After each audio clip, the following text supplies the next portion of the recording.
We good? We good, Zabal? All right. First and foremost, we give all praise, honor, and glory to Yahweh Bashem Yahweh Shai. That's the name of the Most High God. The name is only begotten Son, who the world calls Christ, and Mashiach Yahweh Shai. Your brother, Chief Priest Alazar Banoya, aka the Gorilla Hebrew. And tonight we're going to be doing a 12 tribes chart breakdown and presentation through the spirit and power of Yahweh Bashem Yahweh Shai. Where's the word?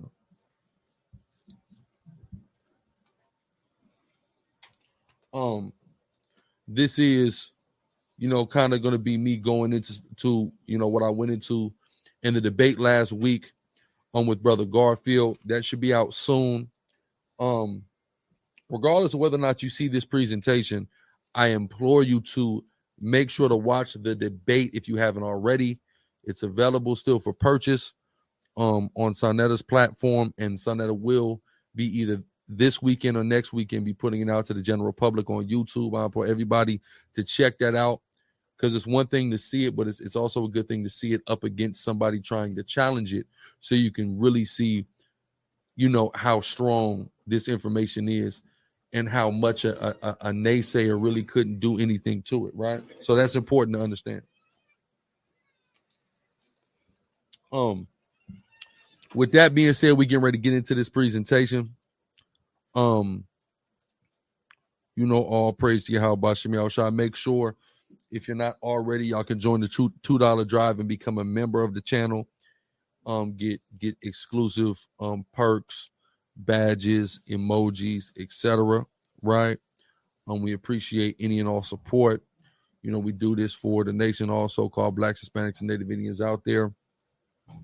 A lot of research went into this breakdown, and a lot of things are highlighted and focused on that aren't typically highlighted and focused upon when the 12 tribes discussion comes up. So without any further ado, we getting ready to get off into this.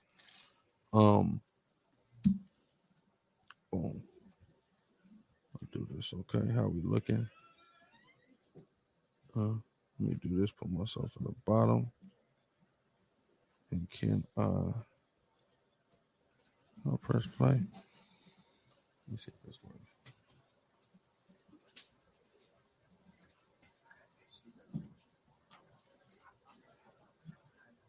Okay, good.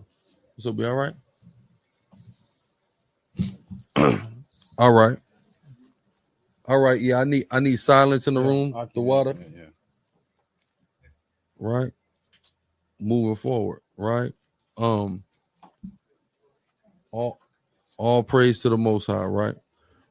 So this is more. So this first slide was just kind of dealing with the debate. You go back. So first and foremost, we have here what I call the quantified visual 12 tribes chart, right? Other 12 tribe charts have existed. There's nothing at all wrong with them, but sometimes people get simple, or maybe not even necessarily people get simple, but sometimes people don't fully grasp what the chart is saying, right? So the Spirit got on me to put this chart together and to make sure not to not to put the Sicarii or anything like that on there, to have something that was neutral, that all camps can have available to themselves and they can utilize out there on the streets.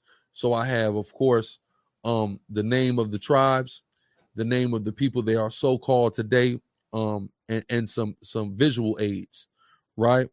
And all of that is very important, right? Because our people are visual learners.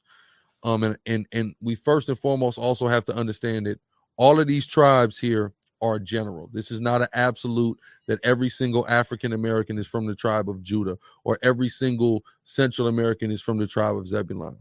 These again are all in general, right? When you deal with the indigenous people of Central America, you're dealing with the tribe of Zebulun. A lot of black people were brought there in slavery and or especially migrated into Central America from the Caribbean. Those won't be Zebulonites. Those will be Benjamites, right? Who came from those Benjamites. You also have Levites that came over there into Central America, right? So these are not the absolute. Of course, it's a chart and you can only go so in depth, but they're there to cause people to ask questions. Let's get that in Ezekiel aside. Yeah. Hold on, Zabal, meet me real quick. Y'all gotta go on the internet.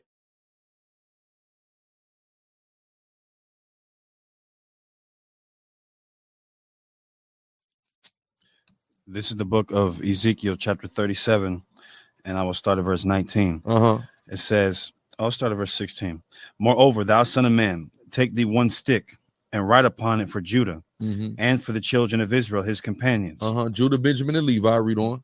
Then take another stick and write upon it for Joseph, the stick of Ephraim, and for all the house of Israel, his companions. The northern kingdom. Read on. And join them one to another into one stick. Right. When you look up that word stick in the Hebrew, it's the word plank. Right. Go ahead. So a board, like you see here with the chart. Read on. And they shall become one in thy hands. And they shall become one in thine hand. Right. Read. And when the children of thy people shall speak unto thee, saying, wilt thou not show us what thou meanest by these? So the purpose of the 12 tribes chart is to make our people come and ask questions. So every single answer is not there, right? Somebody's going to have to inquire to get in depth and get particular sometimes. But the purpose of it is to get our people to ask questions. They're supposed to come and say, well, what does this mean? I'm a Dominican. What does that mean, Simeon? Right? Help me to understand. It's supposed to, right? Read. It says, say unto them, thus saith the Lord God, Yahweh, behold, I will take the stick of Joseph, which is in the hand of Ephraim, and the tribes of Israel, his fellows. Read on. And will put them with him, even with the stick of Judah, and make them one stick, and they shall be in my hands. And the ultimate thing that this 12 tribes chart symbolizes is the reunification of all the 12 tribes of the nation of Israel. That's the number one thing that the chart is a symbol of, right? So what we have to understand is that it is when the Most High commanded Ezekiel to do this, it was for a reason. And this reason has came, through the spirit, through the elders to make sure to have this out there, right? That this is going to be there for the purpose of causing our people to make inquisition and for the symbol of all of these people coming back together as the one family that they always have been, right? And again, I have the visuals there so people understand it's not a skin color thing, or it's not just a black thing like people often mistake it for. It's a thing of what they now call BIPOC, right? Who knows about the term BIPOC? It's a new term. I've been hopping on it. BIPOC. BIPOC means Black and Indigenous People of Color, right? So the reason why they created the term BIPOC is to separate Blacks and Hispanics and Native Indians from all other people of color, because we're the ones that actually face oppression. So that's even something that's recognized on a worldly level, where they know that you could use the term people of color, but are Asians oppressed? Are East Indians oppressed? Are the damn Hamites even oppressed? No, right? But when you deal with the Black and Indigenous people of color, they recognize that there is a special oppression. There are special disadvantages that we particularly have, right? So even the world acknowledges that and refers to us as one on a worldly sense, right? When that damn, pandemic was going on, we all know that all of a sudden these three communities just kept getting named in order as the most at risk, as the people who was getting affected the worst: Black, Latino, Native Indian, right? So that's what this chart is about. And it's happening, and we're seeing it happen even in the world, right? But the Most High has commanded us to go out here with this chart to symbolize us all coming back together, right? As the one family that we were in the beginning, right? So I'm gonna call for you next slide, but next slide is here, right? So Daniel 12:4, right? Read that aside.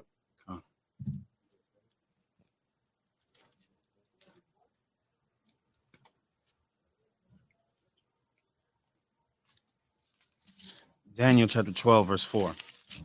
It says, but thou, O Daniel, shut up the words and seal the book, even to the time of the end. Many shall run to and fro, and knowledge shall be increased. So as we get closer to the end of time, right, the end of days, so to speak, the last days, knowledge shall be increased. So we go all the way back. Let me hand me where I got Marks of the Lost Race, right here. So we go all the way back here to a book called Marks of the Lost Race, right? This is written by Elder Bivens, sometimes called Abba Bivens. E. Bivens, right? And he's the one that founded the school at 1 West 125th Street, originally the Israeli School of Tanakh, later renamed the Israeli School of Universal Practical Knowledge, and then all the schools that were birthed from it. He didn't have an understanding of the 12 tribes chart, contrary to popular belief. You have a individual, and Garfield brought this up actually in the debate. You have an individual on the internet who he died a couple years ago, an elder brother by the name of Naphtali ben Naphtali, right? And he said that Elder Bivens had the chart out there, and he said, "Oh yeah, I just got this to get people in, and then we tell them later that it's not true." First off, let's think about this, right? How would you expect people to trust you if you hook them in with a lie and then you told, "Oh, that was a lie the whole time. I just said that to get you in here." Number one, if the first thing that you do to me is lie to me, that sets a horrible precedence for the rest of our relationship, our friendship, right? Number one. So that's not even sensible. But moreover, Elder Bivens never had a 12 tribes chart. He never had that. But what's interesting is the individual who is critiquing the 12 tribes chart is identifying himself as the tribe of Naphtali. How did the man come to that conclusion, right? He's a liar, right? Like many jealous former elders who are contemporary with our elder. There's an envy there because what he did and how it spread versus them that exists there. He never had a 12 tribes chart. The 12 tribes chart comes from his successors, right? And not even his direct successors, one of the sons of his successors, which is a man by the name of Ariah, right? And what's funny is, next slide. What's funny is Ariah, there's this whole thing with Ariah. Let me come out of here real quick. There's this whole thing with Ariah because people go, "See, Ariah, he had a dream of the chart. It's a magical dream." Like, I know, and all the super chat I'm seeing, y'all know, y'all about Shimmy, Ashar, Thumb, Water, right? So here's the cold thing about it. Like, I know the Most High God is not dealing with a lot of these people who say this stuff. I know that they don't understand how the Most High operates and how he communicates to his servants. I know they don't. No one ever said that Ariah had a dream of a 12 tribes chart. It's Ariah had a dream that woke him up in the middle of the night. And because he was up in the middle of the night, he just started studying. And the conclusion of his studies that night gave him the understanding, right? I know these guys have never been woke up out of a cold sleep by a dream, and it compelled them to open the scriptures and the Most High show them something special. I know these individuals have never experienced that. I know I've experienced it many a night. So I know these guys, the reason they can't get it is the Most High is not dealing with them. And part of the reason they're so adamantly against it is because they're envious of the fact that the Most High is not dealing with them, and the Most High chose in his sovereignty to deal with somebody else. We have to remember we are vessels. Anything we know, anything we do is only because the Most High decided to allow that to happen with us. He decided to use us. You just better hope he keeps using you and he don't just throw you away, because at any given moment, he can decide to say, "Okay, I'm done with you. Bye. You're out of here. Now you're bugged. You on the street, you in Skid Row somewhere on dope," right? In any moment when he feels like, right? So we have to understand that. But these guys, they don't understand what it's like for the Most High to deal with them. So they don't get that. It wasn't the chart came down in a magical dream. No. Think about Peter, right? When Peter had a vision and he had to think about it. Then he encountered Cornelius and went, "Oh, that's what the dream was about." So it's never the chart just comes Judah, African American. No, that ain't how it happened. He got to reading in the scriptures, and the Most High got to showing him things as he's reading, as he's studying, right? Not it was just handed to him. So that's another thing that has to be understood, right? We go back. All right, so this was for the debate about Garfield offering himself as a sacrifice, right? So when I really start the body of the debate in the spirit, this is the first thing, right? So this is a quote from the Haitian Declaration of Independence, right? And I came with the mission statement of continuing the work of my ancestors, right? of the Haitian Revolution. It says, the justice of God, I have seen two classes of men born to cherish, assist, and succor one another, mixed in a word and blended together, crying for vengeance and disputing the honor of the first blow, blacks and yellows, right? Or blacks and Latinos. That term wasn't what it is today, right? Just like it's African American today. It's not black or Negro or whatever. In the Creole, it's you got the black people and you got the yellow people, right? Whom the redefined duplicity of Europeans has for a long time endeavored to divide. So he's acknowledging that the white man has spent his whole time during the conquest of trying to keep us apart, right? You who are now consolidated, he's saying we're now together, right? And make but one family, right? Without doubt, it was necessary that our perfect reconciliation, it's important to note the phraseology he's using. Perfect reconciliation, right? Meaning he is acknowledging that we were once together and then the white man came and endeavored to divide us and now we're back together, right? Our perfect reconciliation should be sealed with the blood of your butchers, right? So basically, what should bring us back together is killing the white man. That's what he said, right? Similar calamities have hung over our prescribed head. We've gone through the same type of oppression, right? A similar door to strike your enemies has signalized you. The like fate is reserved for you, and the like interest must therefore render you forever one. This is what the 12 tribes chart is about. It's the same thing that the Haitian Revolution was about, to render Black and Latino people forever one, right? Indivisible and inseparable.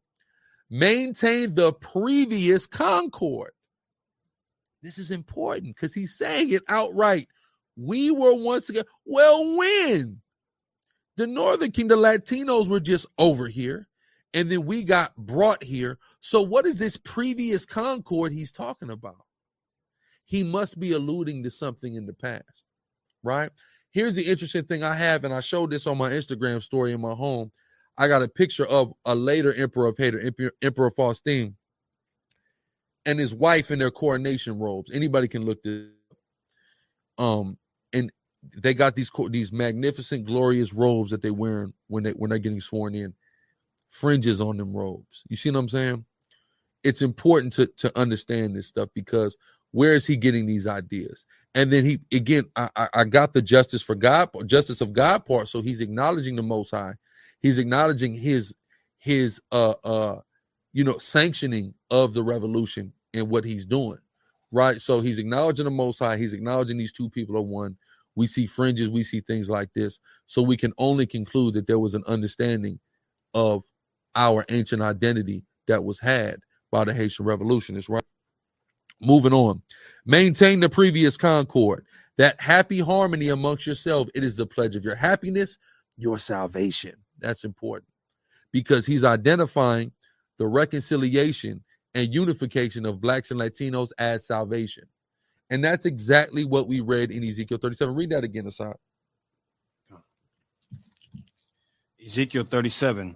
And 18. And also Asad Salaki, make sure you watch it for hands if anybody got the hand. Okay.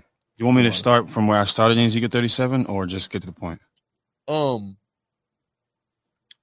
Get the point. Okay. Ezekiel 37 and 18.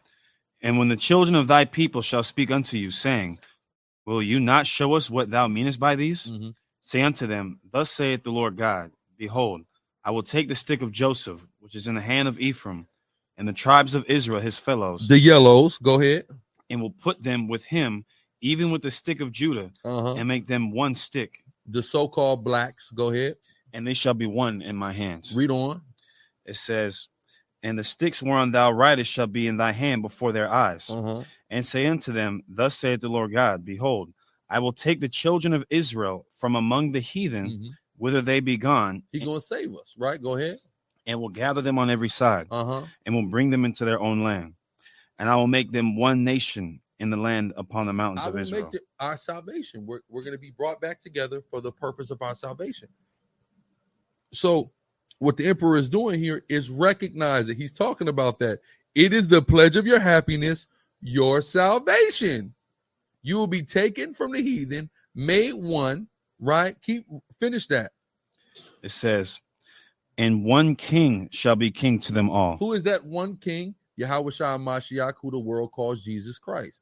That's that one king, right? So when we talk about his return, everybody knows that's salvation. When they saw him, they said, you have seen salvation just from seeing him, because his name, what is Yahweh Shah? He is the deliverer. He's the one that the Most High is ordained to come and save us. So when he's talking about this is your salvation, that's what he's talking about. And your success. It is the secret of being invincible, right?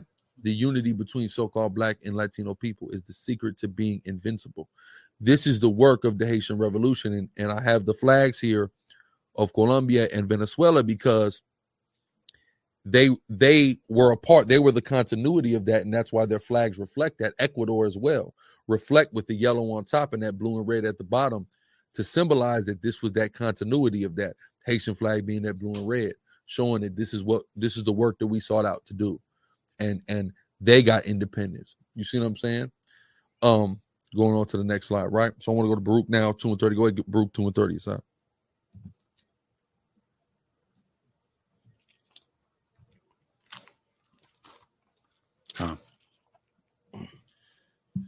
This is the book of Baruch, chapter 2, verse 30. It says, for I knew that they would not hear me, because it is a stiff-necked people. But in the lands of their captivity, they shall remember themselves. This is important. We were going to remember ourselves and who we were in the land of their captivity. In the places where we are captive, that's where we were going to remember ourselves, right? Not just remember that we're the Israelites. When you look anywhere in these scriptures, in our history, the Israelites were a tribal people, right?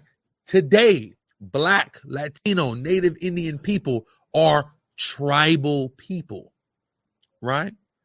We're tribal based off of regions we come from, get within that region, right? You take somebody from California, I'm from the West Coast, but you go to California now, Northern Cali, Southern Cali, LA, SD, we're going to divide ourselves and fragment ourselves and tribalize ourselves as much as we possibly can. It's just a part of our inherent nature. There's nothing we can do about that. So if we're going to remember ourselves, we're not just going to remember we're the Israelites. Part of that remembrance is going to be remembering what tribes we are, because we're going to have the spiritual characteristics to indicate such thing. Give me, matter of fact, I saw 2nd Ezra, 12 trees.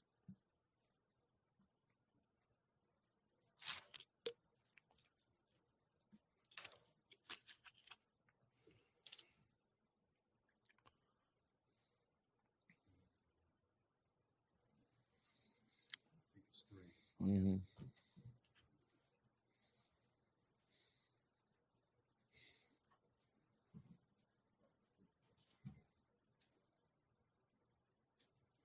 This is the book of 2nd Ezra, chapter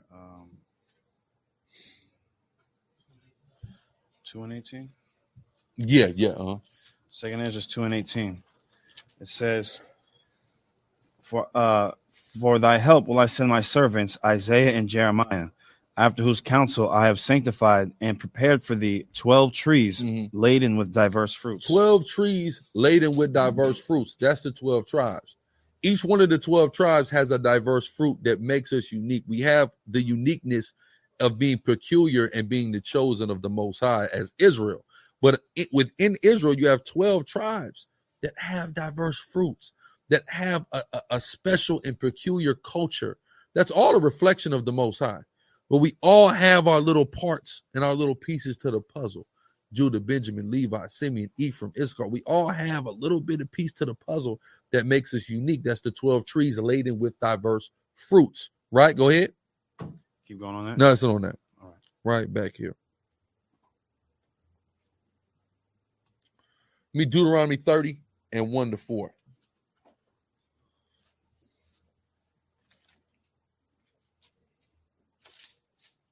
This is Deuteronomy chapter 30, verse 1. It says, and it shall come to pass when all these things are come upon thee, the blessing and the curse, which I have set before thee, and thou shalt call them to mind among all the nations. So that's important because it's referring to what Baruch 2 and 30 is referring to, a calling to mind of everything, a remembrance, right? When you shall call them to mind among all the nations, right? In these places where we've been captive. Read on. Whither the Lord thy God hath driven thee, and shall return unto the Lord thy God, and shall obey his voice according to all that I command thee this day, thou and thy children, with all thy heart and with all thy soul, that then the Lord thy God will turn thy captivity and have compassion upon thee, and will return and gather thee from all the nations whither the Lord thy God hath scattered thee. Read on. Verse 4. If any of thine be driven out unto the outmost parts of heaven, from thence will the Lord thy God gather thee, and from thence will he fetch thee. That's an important part because it says, if any of thine be driven out to the outmost parts of heaven. That's important because, like I said earlier, the 12 tribes chart is not absolute. Give me sent to the circumcision, Babu Shah. The 12 tribes chart is not absolute, like I talked about earlier, meaning that when we say Judah is the African American, that doesn't mean that only African Americans can be Judites, right? There can be Judites all throughout the world. We're scattered all throughout the world. So these tribes are going to be present all throughout the world. But it's important because where this chart, when we go back to the cultivation of this chart, Harlem, New York, right? And its propagation predominantly through where? The United States and then broadly the Americas. These are the people that you're going to encounter. These are the Black and Latino people that you're going to encounter on the streets of in America. So this is who the chart is pertinent to. If we were trying to find the Israelites scattered in the Middle East, right, and he rose us up there, our chart would look different. See that? Naturally. But I'm in America. I came Washington, California, then Texas, Georgia, all over the United States. We went down there to Puerto Rico. So our chart is going to reflect that because of that is who we're sent to, right? Read that. Romans 15:8. Now I say that Jesus Christ, Yahushua, was a minister of the circumcision for the truth of God, to confirm the promises made unto the fathers. No, you're talking about Paul was sent to sent to you. All right. This is the book of Galatians, chapter 2.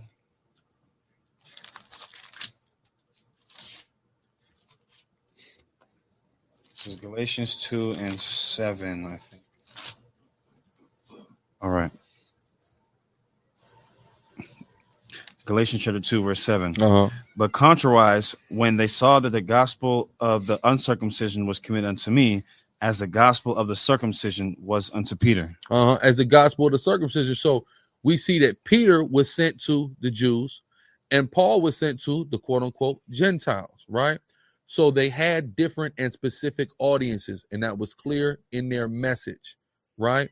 Their specific audiences. So we here in the Americas, we have a specific audience, the Israelites here in the Americas, Black people, Latino people, Native Indian people. Again, if we went somewhere else in the world, a chart should reflect the people who are there, but we're not there, right? So it's not an absolute, but it pertains to the people we are sent to. All that's important to know, right? Back to the presentation. Skip down to Deuteronomy 30 aside. We're going 10 to 14.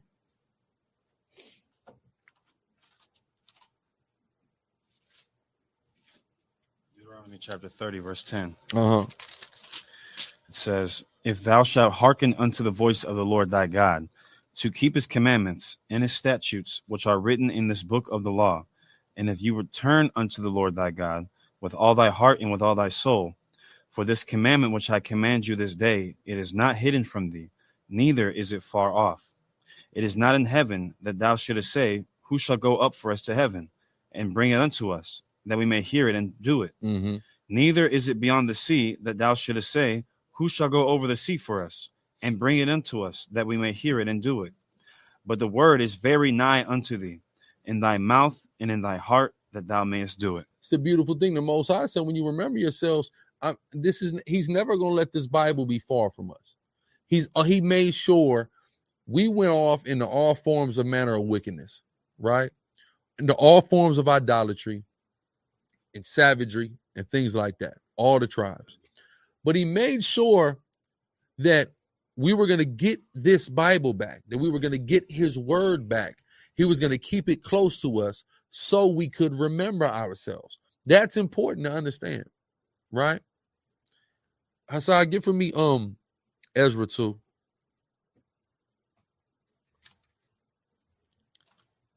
Right? And again, when we remember ourselves not just as nations, but tribalistically, because tribalism is so important to us. But also, this Bible was going to be able to tell us our tribes, right? Go ahead, read that. Ezra chapter 2, verse, I'll start at verse 59, I guess. And these were they which went up from Tilmala, Tilharsa, Karab, Adan, and Emer. But they could not show their father's house. So how many men was that name? 4? Yes. Here comes 4 brothers, right? 5, Salakia. Here comes 5 brothers. These 5 brothers don't have their genealogical records to prove that they're from the tribe of Levi. Read. It says, they could not show their father's house and their seed, whether they were of Israel. They couldn't even show whether they were Israelites. These 5 brothers, right? Read on. We'll go to verse 62. These sought their register among those that were reckoned by genealogy, but they were not found. So they weren't there in the records, in the record books. They weren't there, right? Read on. It says, but they were not found. Therefore were they as polluted, put from the priesthood. So they said, look, we can't prove that you Levites, we can't have you eating the holy things, right? Go ahead.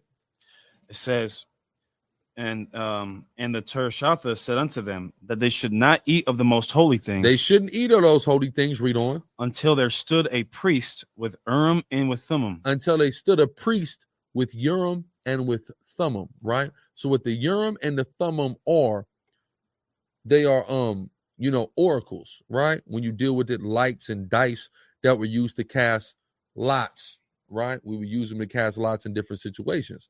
Right. Matter of fact, start back for 59. Let's examine this situation real quick. This is the book of Ezra, chapter 2, verse 59. It says, and these were they which went up from Tilmala, Tilharsa, Karab, Adan, and Emer.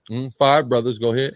But they could not show their father's house and their seed, whether they were of Israel. So they couldn't prove they were Israelites. Keep reading. Verse all the way down. Yeah. The children of Deliah, the children of Tobiah, the children of Nokodo, the 652, and of the children of the priests, the children of Habiah, the children of Kaz, the children of Barzillai, which took a wife of the daughters of Barzillai, the Gileadite, and was called after their name. And was what? Called after their name. Read on. These sought their register among those. So let's start back in 59. All right. Back to Ezra 2 and 59. And these were they which went up from Timlah, Tilharsa, Karab, Adan, and Emer. 5 brothers. Go ahead. But they could not show their father's house and their seed, whether they were of Israel. They couldn't show that they were Israelites. Read. The children of Deliah, the children of Tobiah. So here we have the children of Deliah, the children of Tobiah. Read. The children of Nokoda, 652. So there were 652 other people, right? Read. Of the children of the priests, the children of Habiah, the children of Kaz, the children of Barzillai, which took a wife of the daughters of Barzillai, the Gileadite. Gileadites, which are Manassites, read. And was called after their name. So here it's telling us who these children's father was, right? How would they know that these were the children of those men? They found out.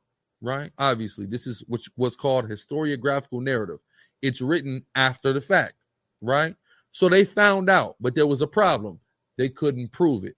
These guys were being called Manassites because of their mother, and they grew up in a mother's house, but they actually were Levites. But they initially couldn't prove it. It was later proven, right? Read. That's it on that. Keep going. Okay. This is Ezra 2 now in verse 62. These sought their register among those. All these hundreds of brothers, they sought their register. They sought genealogical records, right? Read. These sought their register among those that were reckoned by genealogy, but they were not found. They were not found. This is the conundrum that every Israelite in the world has now.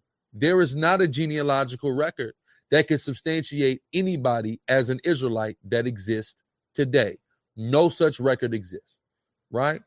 So what do you do when you don't have a genealogical record, when you don't have a continuity of names? And it's funny because these Jewish people who are claiming to be Israelites, they'll just have a list of niggas' names written down. See, I'm going back to Moses.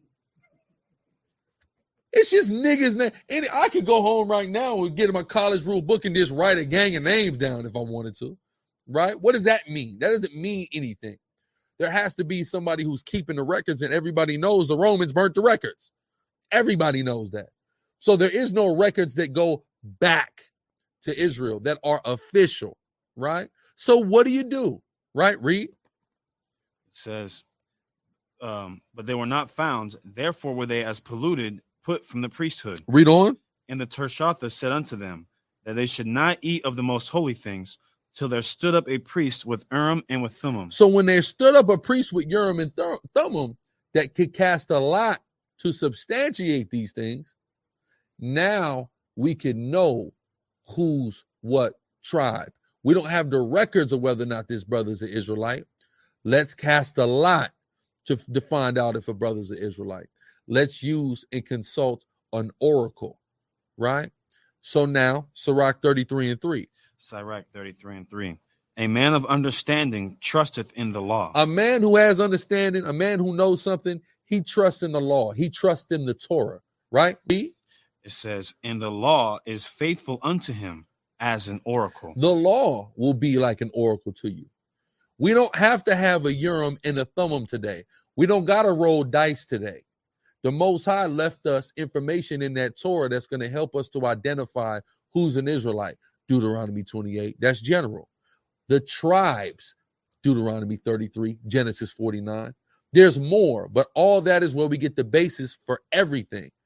Who has fallen victim to these curses? And of the people who have fallen victim to these curses, who fits the description of each of the particular tribes in Genesis 49 and Deuteronomy 33. That is that oracle. That is the Urim and the Thummim that we're using today to identify the tribes. So we're doing everything according to scripture, right? Let's go back to the presentation.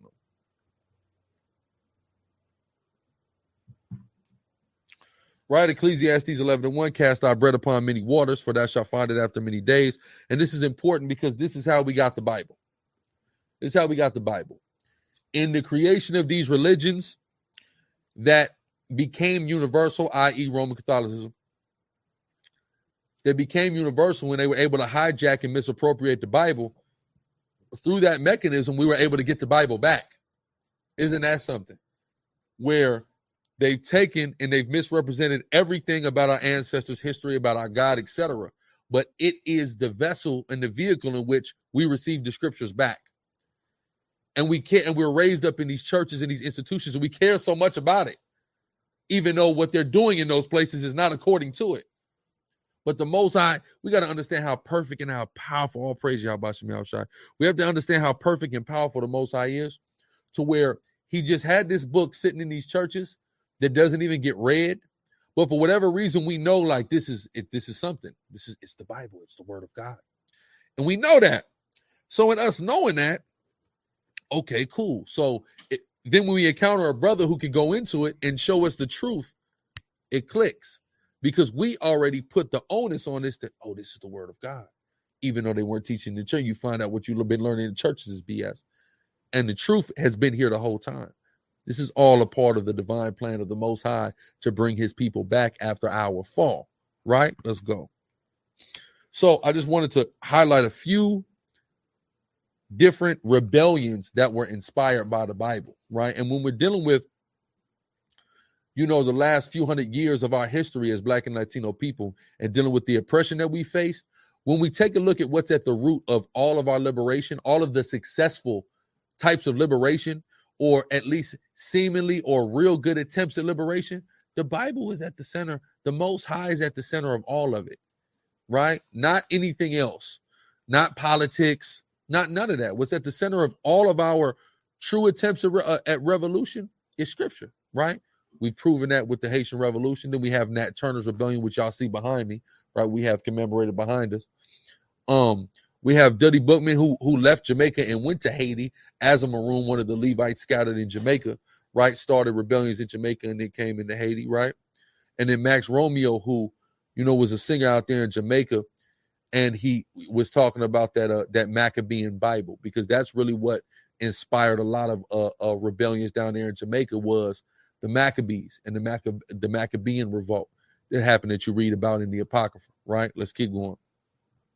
So I say, speaking of rebellions, Akan captives were known for various slave revolts and plantation-resistant tactics.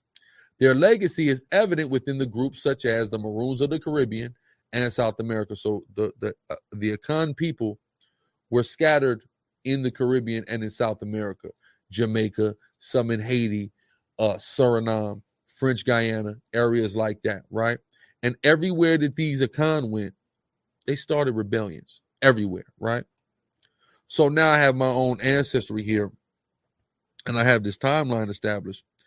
And what's the most interesting thing about this to me, is it's reading of saying that I have some Sudanese and Southern East African ancestry. That was peculiar to me. Well, how can that be? We know we come from West Africa, right? Now, this may be something, it may be nothing. Of course, we don't put our faith in DNA tests, right? Not this far back. Right now, if y'all go, I want to tell brothers, if you go get a DNA test on that baby she put on you and you says you are not the father, believe that, all right?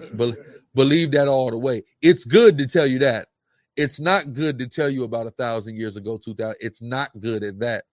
But it's good to tell you if somebody's your child or not, for sure, right? I said, well, what the hell? How does that even make sense? Sudanese, Southern East Africa. How can that possibly make sense, right? I know my mother, Irish, right? I know that any black person in the Americas, they're going to give you a jumble of all these different areas in West Africa. Everybody, if you go take a DNA, it's going to tell you some percent is Nigerian. It's going to give you a little bit of all these areas, and it's probably going to tell you some white too, right? Just to throw you off, right? I said, what the hell is this Sudanese and Southern East African? Where is that? How does that even make sense? And there's only one way it can make sense. And this is the way. The Akan migrated from the north. They went through Egypt and settled in Nubia around 500 AD. Due to pressure exerted on Nubia by the Aksumite kingdom of Ethiopia, Nubia was shattered and the Akan people moved west and established small trading kingdoms. These kingdoms grew, and around 750 AD, the empire of Ghana was formed, right? Now, this is the only way this can make sense to me, is if the Akan's oral tradition and history are true, that they went from Israel, because it says north of Egypt. What's north of Egypt? Israel. Okay, cool. So they went from north of Egypt or Israel, came south of Egypt to the Sudan, then migrated over across Africa into West Africa, modern day Ghana. Now that actually makes sense now. Boom. Okay. The Sudanese part is older. Then boom. Okay. That actually makes sense now. Right. And that explains even more, because once we start to look at the Akan culture and specifically the Ashanti culture, we start to see some very interesting things. As we can see here, this is an Ashanti man, and we see he has a breastplate, and we see he has this mitre on, right? Where's my reader at? Lord in Christ. Who's right there? I need somebody to read briefly. Who we got? Yeah, you gotta come. I'm about to say, yeah, come sit in the spot. Exodus 28. You see? Can you see what's on screen? Because I got it exerted so it's not so if you can read through it on the screen. Con. It's the book of Exodus, chapter 28. And these are the garments which they shall make: a breastplate, and an ephod, and a robe, and a broidered coat, a mitre. So see that? So when you see what's on his head and you see what's on his chest, that's that ephod. You see he's rocking a robe, right? And you see he got the mitre or the mitre, right? Go ahead. And a girdle. And they shall make holy garments for Aaron thy brother. So this is what went on the Levites, and specifically the Aaronites, right? The high priests, right? Read on. And his sons, that he may minister unto men in the priest office. Read on. And thou shalt make the breastplate of judgment with cunning work.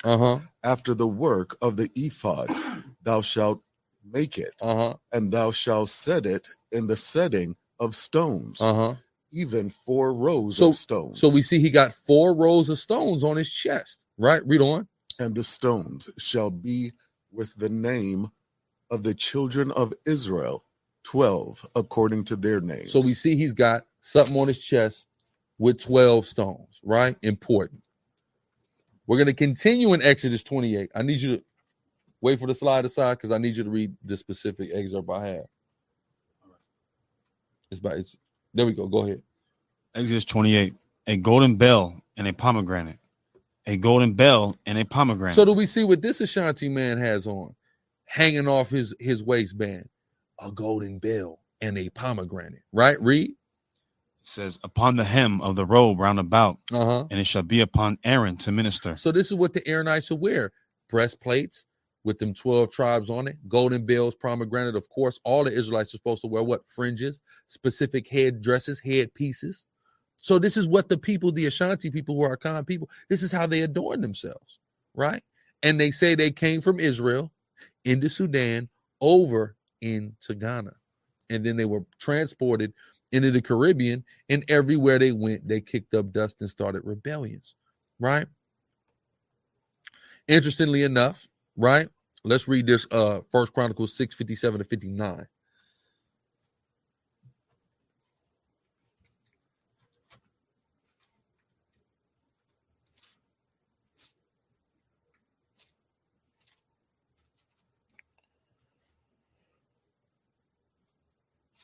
This is 1 Chronicles chapter 6, verse 57. And to the sons of Aaron, they gave the cities of Judah, namely Hebron, the city of refuge, and Libnah with her suburbs, and Jadar and Eshtemoh with their suburbs, and Hilen with her suburbs, Deber with her suburbs, and Ashan with her suburbs. This is important because the Levites were given certain suburbs in the land of Judah, and one of those cities' names were Ashan, right? This is where you get Ashanti from. Those people, right? A suburb, a city that was possessed by the Levites within the country of Judah. So we see these people are calling themselves after the name of a city in which the Levites possessed. We see them wearing an ephod like the Levites wore, a mitre like the Levites wore, right? A robe like the Levites wore, golden bells like the Levites wore. You see that? Is this all a coincidence? Because that's what they're going to have to start telling you at this point. This is all just, we're going to go through every tribe. And you know what? The only thing they're going to be able to say is, oh, it's just a coincidence. Y'all are misreading that. How do all the 12 tribes that we've been saying on the 12 have this many coincidences about them that match them up with the 12 tribes? And you know what the beautiful thing about this is? The majority of the information that we're going to go into tonight through the spirit and power of Yahweh Shem Yahushai, nobody in this room needed to understand the 12 tribes. None of us needed any of this to get it. It's beautiful to get this, these reinforcements, but we didn't need this, right? We pretty much, listen, I took a look at that 12 tribe chart the first time and I just got it. I said, you know what? That sounds about right. That all kind of just makes all the sense in the world to me, right? But it's all right. We got the Most High is giving even more information to make it that much more clear for the brothers who it maybe not that much easy to grasp. And the naysayers, right? Go to the next slide. So also something that's interesting in the Ashanti people, the Akan people, they got this golden seat, right? That just means so much to them. It's such a symbol of power to them. And it's reminiscent to me of something that we read about in the scriptures called the mercy seat, right? A seat of gold, right? So read that. Exodus 25:17. And thou shalt make a mercy seat of pure gold. Go ahead. Leviticus 16:2. And the Lord Yahweh said unto Moses, speak unto Aaron thy brother, that he come not at all times into the holy place within the veil before the mercy seat, which is upon the ark, that he die not. For I will appear in the cloud upon the mercy seat. So this mercy seat was something that was of extreme importance in the Israelite culture, and it was in the Akan culture as well, right? And it was said that who sat on that mercy seat was divine, and the king, the ruler of these Akan people, would sit on this seat, right? Which is interesting. Let's keep going. So let us remember, like I brought out earlier, Akan captives were known for various slave revolts and plantation resistant tactics. Their legacy is evident within groups such as the Maroons of the Caribbean and South America. Genesis 49:6 is important. I will divide them in Jacob and scatter them in Israel. This is said of the Levites. Deuteronomy 33:11. Smite through the loins of them that rise against him, and of them that hate him, that they rise not again. So this is a specific a blessing that was given to the Levites, right? To have the ability to smite through the loins of all those that rose against them, right? This is why when you read in the Bible, all successful revolts that happened with the Israelites in the Bible were led by Levites. Exodus, when you read the book of Exodus, you're reading about a slave revolt. When you read the secular Egyptian history on what happened in the Exodus, they interpreted it as a slave rebellion, right? Then we later have something called the Maccabean revolt, what the book of the First and Second Maccabees is about.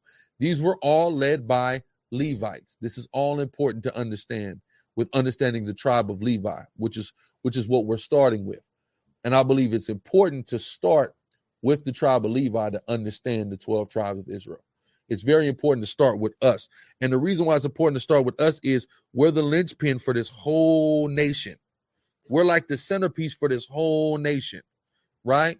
We're with the Southern Kingdom, but our culture is Latin. That's our culture. We speak a Latin language.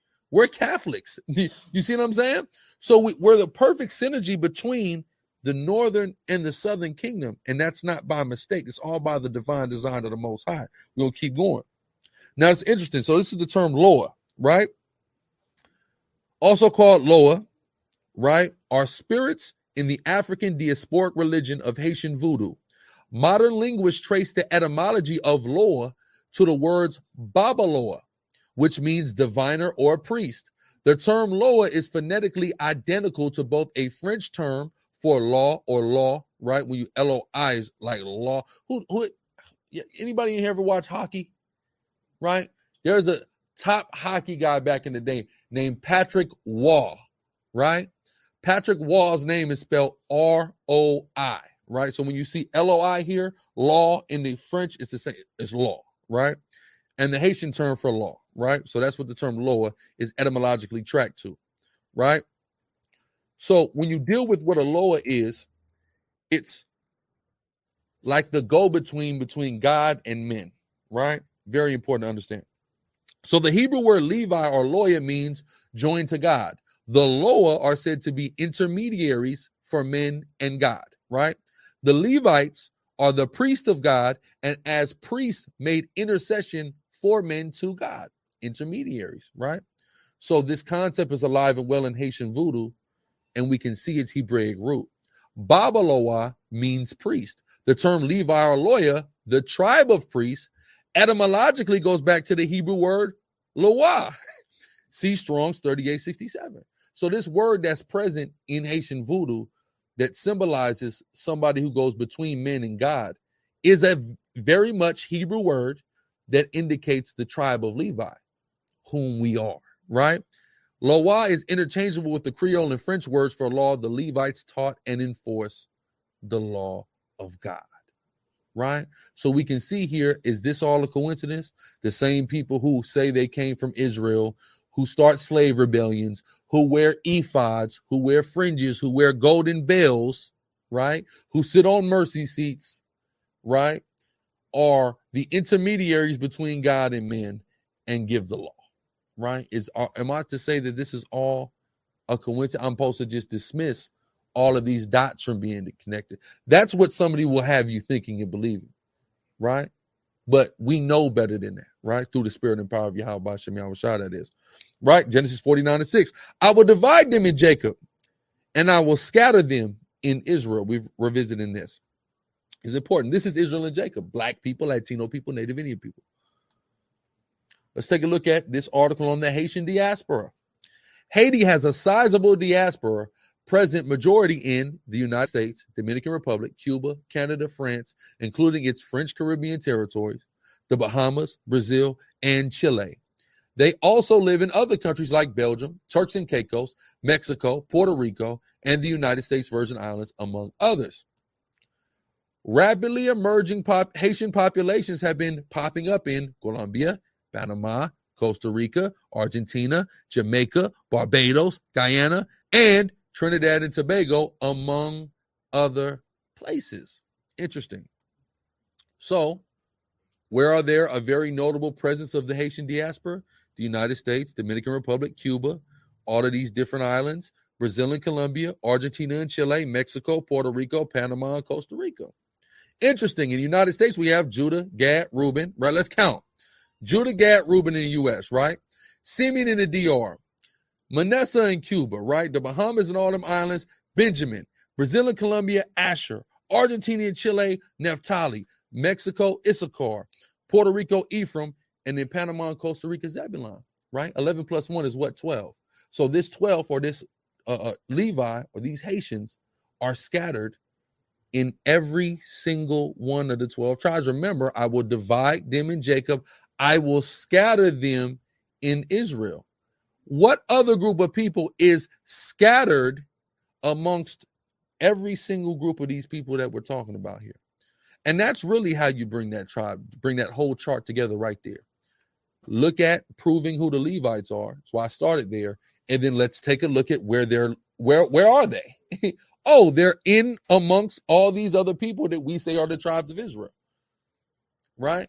So now it all really, you can close the book on that. Right? It's pretty much solidified there. We're going to go further though. Right? What people, of course, the Black and Latino people, it's important to understand is the people who broke up and reunited in oppression. Right? Read that aside. Jeremiah 50 and 33. Thus saith the Lord of hosts, the children of Israel and the children of Judah were oppressed together. That's what the Haitian Declaration of Independence is talking about. We've been oppressed together. Right? Go ahead. And all that took them captives held them fast. They refused to let them go. Right? The people who are in a trap, in jail, who are preyed upon that nobody cares about. That's who the Levites are spread amongst, right? Read that.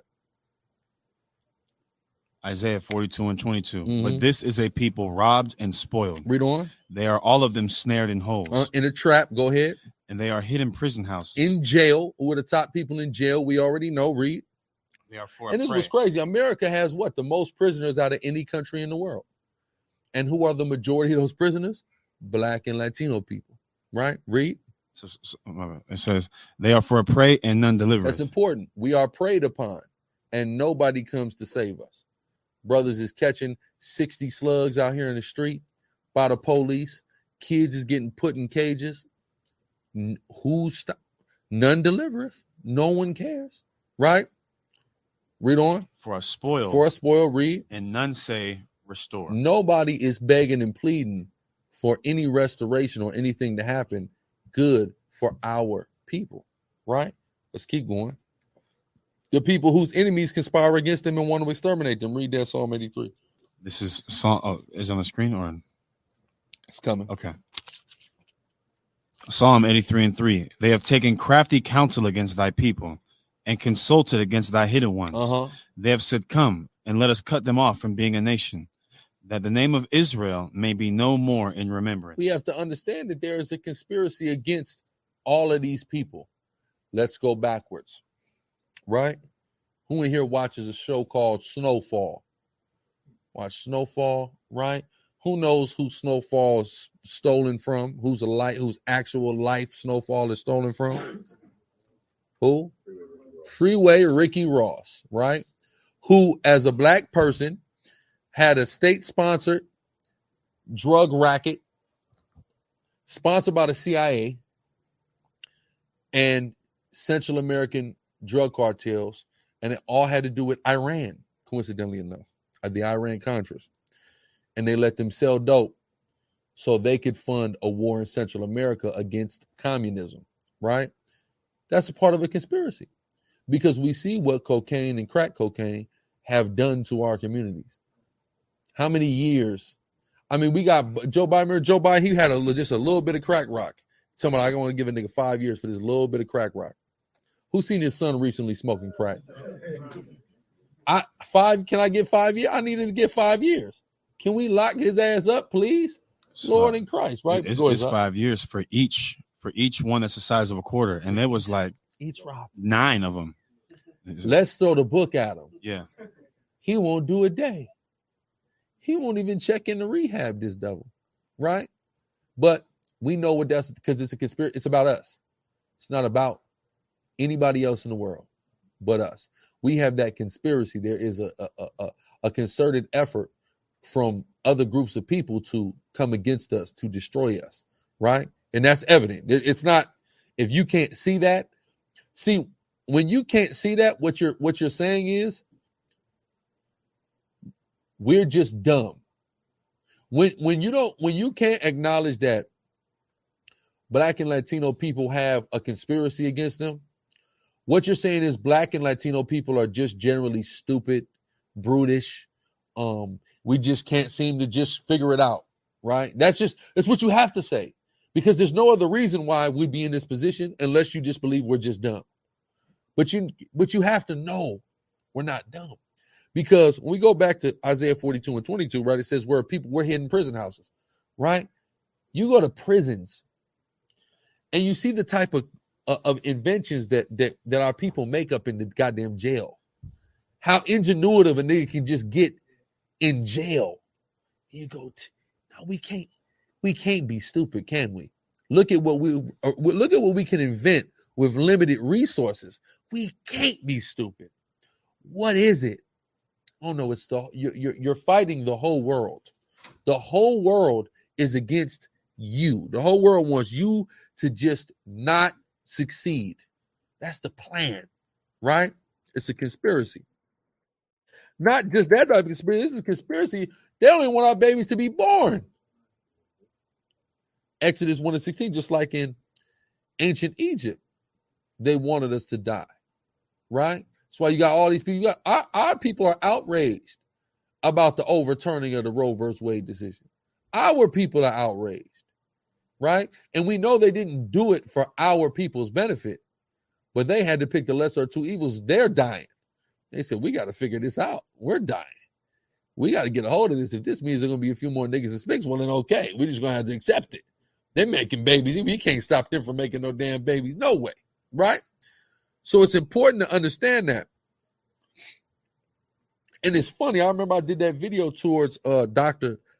James White, prominent apologist, and he was attacking Black Democrats in his video. It was a good video. And he was saying, like, why would you guys vote for Hillary when she endorses Planned Parenthood that is essentially has an agenda to erase you off the face of the earth? Remember James White said that aside? So I said, I did a whole video saying James White acknowledges that we're the Israelites. Because that's what you have to be acknowledging at that point. Because if you're acknowledging that there's an effort by a group of people to kill us, what does that make? What other people do we know had that type of effort put against them? The Israelites. So what does that make? That has to make us the Israelites. It's important, right? Let's keep going. These people, the people on this chart, right? Go ahead, read that for me inside Revelations 2 and 9. The people had their identity and culture stolen and assumed. This is the book of Revelation, chapter 2, verse 9. It says, I know thy works and tribulation and poverty, but thou art rich. Read on. And I know the blasphemy of them which say they are Jews and are not, but are the synagogue of Satan. So we got to look and we got to rely upon these scriptures, because these scriptures are going to tell us so much. They're telling us somebody is assuming our identity, right? Whoever the Jews are, they're not who people say they are, because who people say they are liars. They are the synagogue of Satan, those people, right? So let us know a lot. So we know who the world accepts as Jews. And we know what the Bible says about who the world accepts as Jews. The Jews are somebody else, not these people, right? Next slide. The people who have a lot of babies and have been called everything but a child of God. That's the people in which the Levites have been scattered amongst, right? Read that, Hosea. Hosea 1 and 10. Yet the number of the children of Israel shall be as the sand of the sea. See that? The people who have so many, they make fun of us for having all these babies. While they make fun of you, understand something. While they make fun of you for having big lips, they go get lip injections. That's right. Right? While they make fun of you for having a lot of babies, they're dying. They have to outlaw abortion just so they can start having more babies. They make fun of you for things that they're jealous of. It's like when the girl in kindergarten class hits you because she likes you. That's what the white man is doing when he does this. Oh, you guys are this. You guys are that. But you want to be what you're saying about us. Why would you want to do it? Why these little white kids grow up in privilege and they want to be gangsters? Why? Right? Because they it's that envy, and it really goes all the way back to Jacob and Esau. It goes all the way back to envy. It goes all the way back to Cain and Abel. And that there's just a jealousy that they just have. And they try to mask their jealousy by demonizing the things about us that they're so jealous of. Right? Well, like when they told LeBron, shut up and dribble. Shut up and dribble. You wish you can dribble. Don't minimize me dribbling. You guys pay me a retarded amount of money to dribble. You can't dribble. Right? And the ones of y'all that can dribble, I mean, y'all got to work hard. They got to work day and night to dribble. You see what I'm saying? You ever see them white boys that be hooping, man? Them niggas, they're real mechanical. Everything about it is mechanical. You know what I'm saying? Any sport Esau plays, them niggas is mechanical.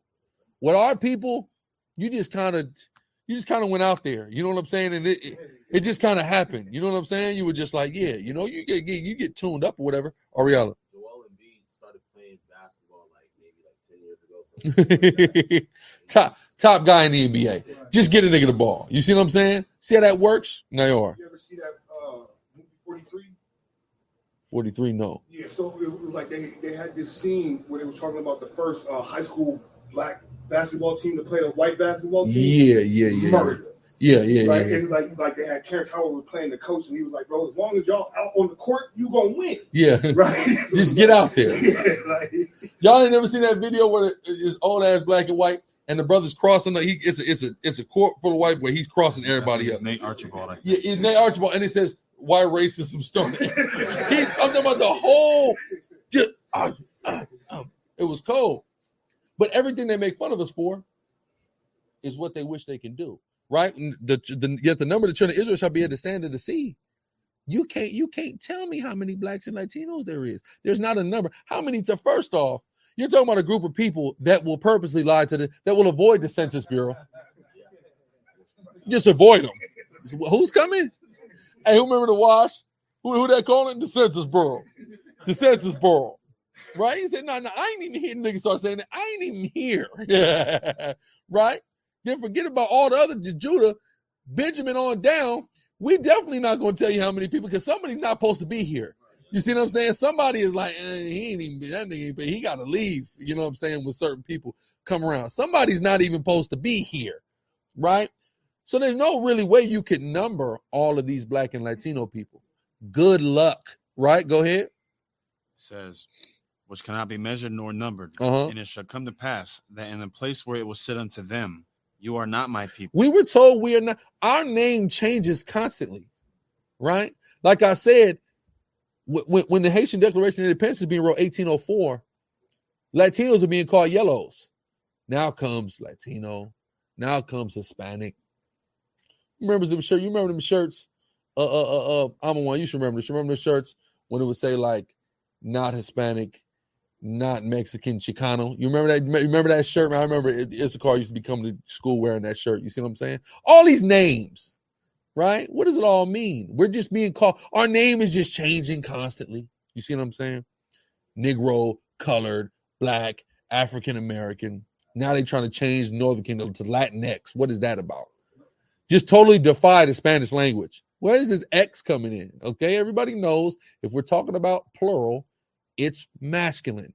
That's how Spanish works. That's how Hebrew works. That's how most languages work. Plural diverts to the masculine. Simple, right? Now they're trying to change that. Latinx. Got to include the all those people. We ain't gonna talk about those people, right? We can't be numbered or measured, but we've been called everything but a child of God, right? Where it was said, "You are not my people." People are quick to tell us we are not His people. We're your Gentiles, right? Go ahead. "You are not my people.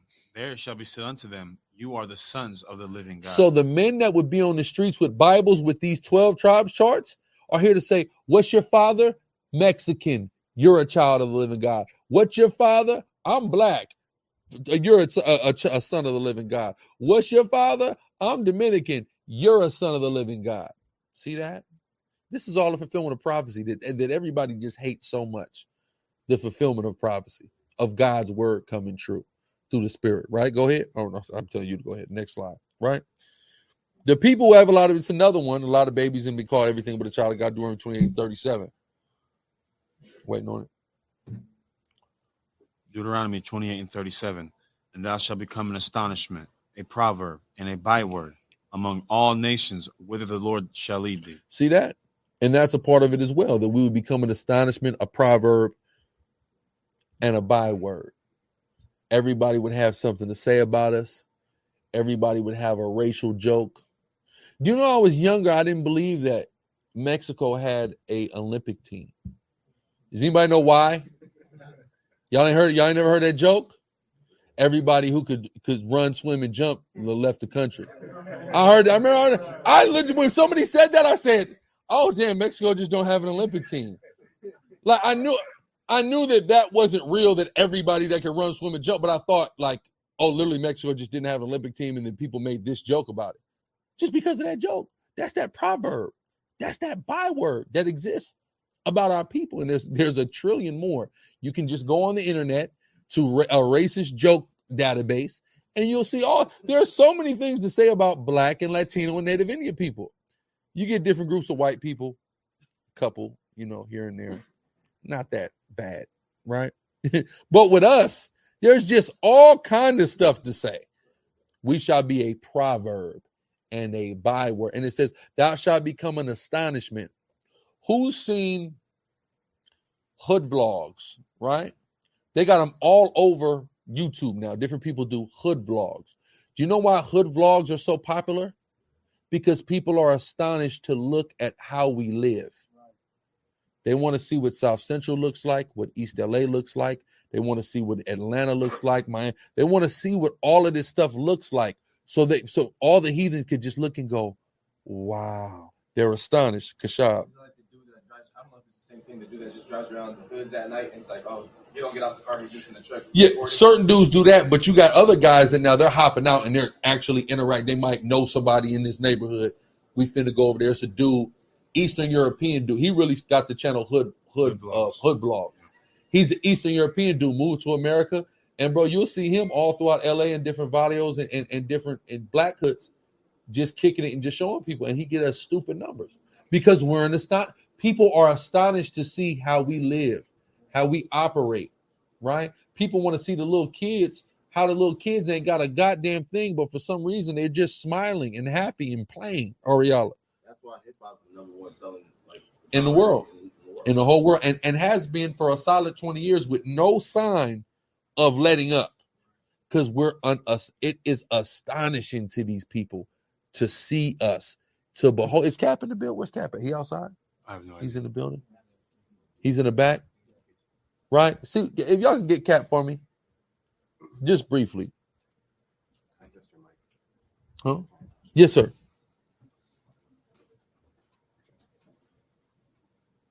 Is this mic on? I need you to turn this mic on. Turn this mic on. Cap, on that mic. I need you on that mic. Just real quick. I want to see if you remember something. This one right here.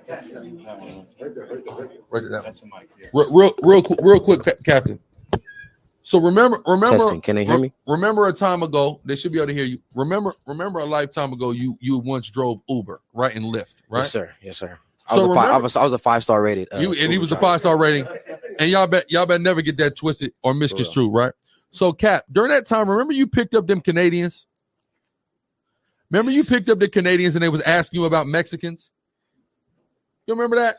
The type of stuff this dude just remembers. No, I'm What's sorry. What's in this brain, go man? further. Go further. Like what else? Like they were asking you about certain stereotypes in regards to Mexicans and whether or not they were true. Vaguely. If they should be worried because they were visiting San Diego. Okay. Yeah, because and I was because literally I was referring to them, to get some Mexican food. I'm 10 minutes from the Mexico border. I'm driving Uber. They're new to the country, and I you need to get you some Mexican food. And it spawns into this question of, whether or not Mexicans were safe, and whether they were like cool and all that. Am I gonna get carjacked? Yeah. That's wild, man. The type of stuff he remembers. It's crazy. He just told me something about New Year's from what? What was that? 20? Bro, that was at least 2013. Really? That was probably, like you said, damn near a decade ago. Yeah. That was. And crazy. I remember. But yeah. So what about him? No, I just wanted you to, because I'm going into, we're an astonishment, we're a proverb, we're a byword. Right. That's these people around the world. Around the world. For sure. You see what I'm saying? They never seen a Mexican, but they heard. Hey, if I they heard about Issachar. Go ahead. If I can add this, even through the negative stereotypes about, Issachar or about the Southern Kingdom, Judah, like this is a world-renowned thing. Even through the negative stereotypes, they now have this idea that there's these people out here that is just so dangerous, or there's just something about them that people want to learn more about. You don't really do this. You don't really hear much about this with any other nation. That's a fact. You know what I mean? So that kind of adds to it, especially when people be hating on Issachar. Mm-hmm. Next time I would rather have sat down, dude. I was feeling the spot at standing up right here. No, you good. Yeah, that's all I needed. Okay, you good. All praises. All right, go ahead, Kashab. Right, they look at it like a bad thing, but also even the bad things that we have, it's like how you said they want to be. It's like the Asian stuff. Man, listen. When I seen these damn Vietnamese cholos, man, and I seen the documentary, and some of these niggas are like doctors, like these are successful. These are like successful people. They just put on dickies and ride lowriders on the weekends. That's just like a cool. It's cool to them. You see what I'm saying? Like, no, that's like really somebody's culture. That's really somebody's lifestyle, but they want to pretend to be a part. They're tatted up and he's somebody's dentist. He's never been a gangster in his life, but he wants to appropriate the Chicano culture, the Cholo culture specifically. Bayan.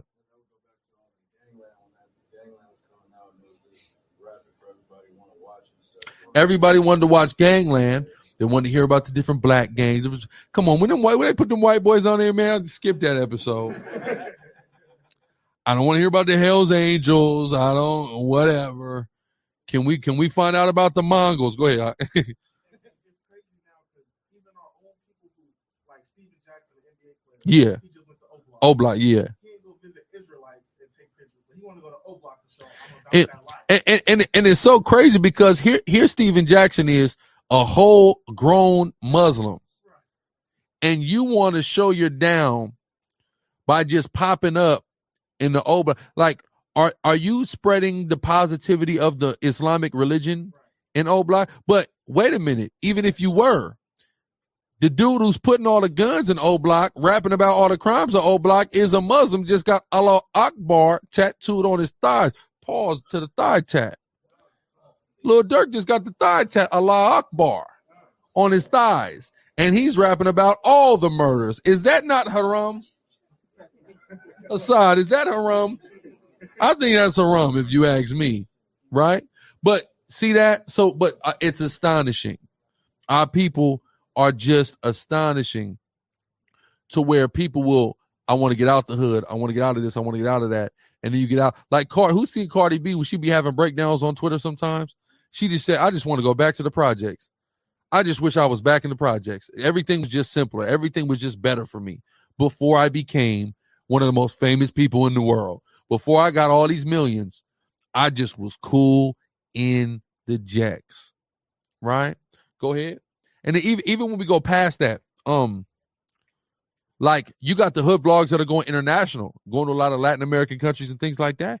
People, they want to see. I was watching a hood vlog in Argentina, right? Brothers out there, the tribe of Neftali out there living. You see what I'm saying? People forget about Argentinians sometimes because we don't know. Not a lot of Argentinians in America. We don't know them like that, right? Chileans. They don't migrate like all the other Latin tribes up to the Americas, right? But you go, you see what they're going through, and Ice Cube, man, he had a genius saying some years ago. Every hood's the same, right? So what's going on in Argentina ain't no different than what's going on in Atlanta, man. Right? Next slide. Isaiah 65:15. Go ahead, read that aside.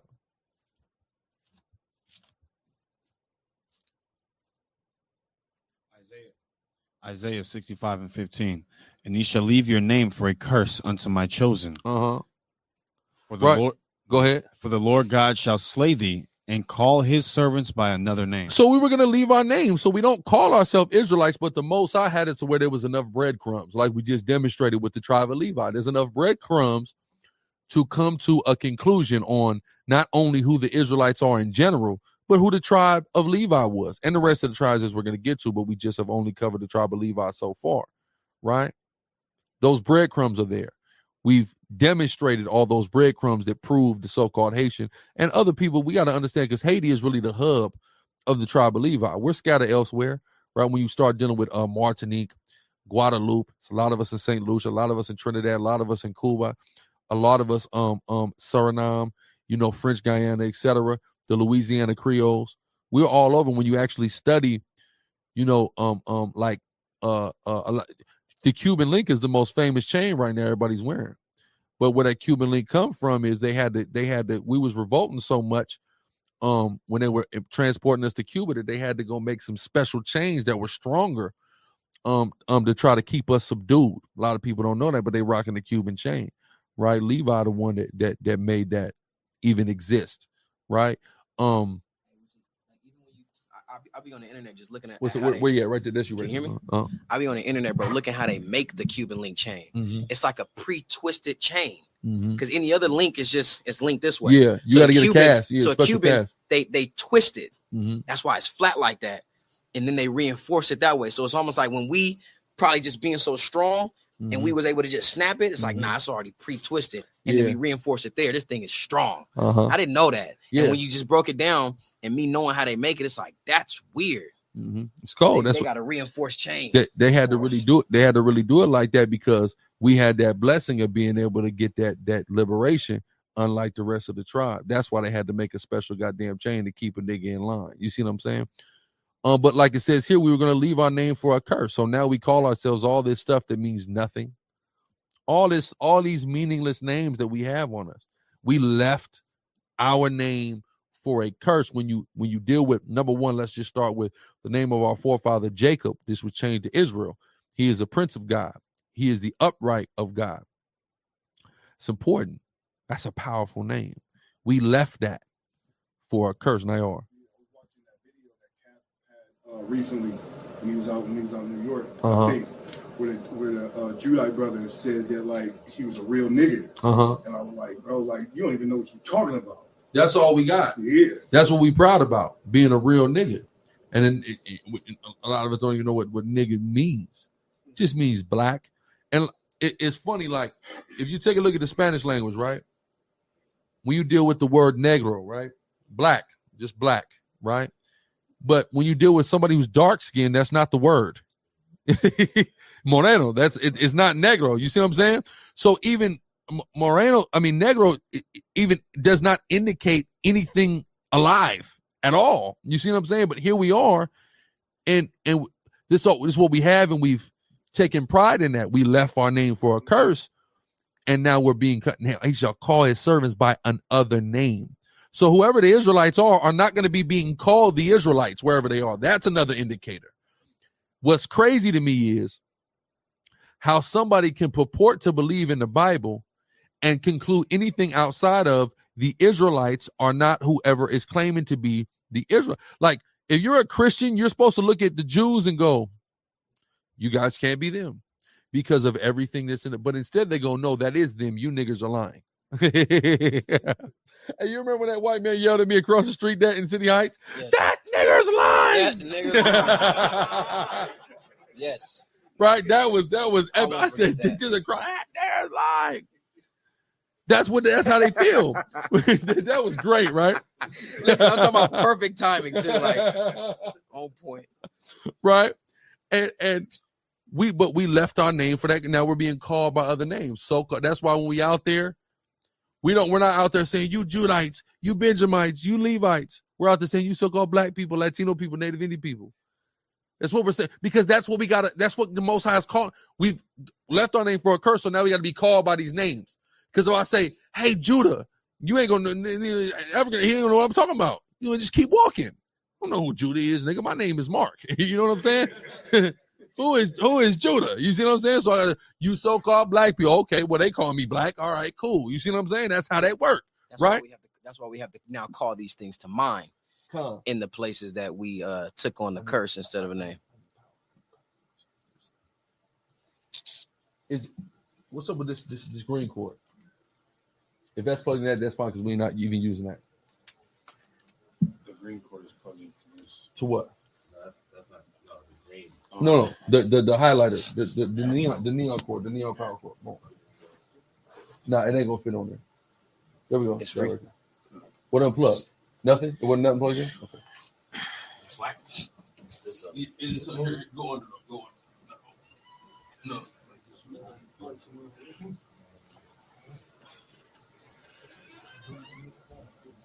Right? Let's go. These people, right? So-called Black, Latino, Native Indian people, right? We already read that. Boom. So we have to remember, too, what this 12 tribes chart is in response to, because the Most High said this here in Zechariah 11:14. Go ahead, get it aside. Zechariah 11:14. Then I cut asunder my other staff, even bands, that I might break the brotherhood between Judah and Israel. So the brotherhood was broken. So there was a previous stick that was broken that symbolizes the breaking of said brotherhood, right? So this chart that we have is rectifying this. The brotherhood was broken. The brotherhood is being brought back together, right? These people, right? So now we're going to go here. Give me that Revelation 7:4-8, Hassan.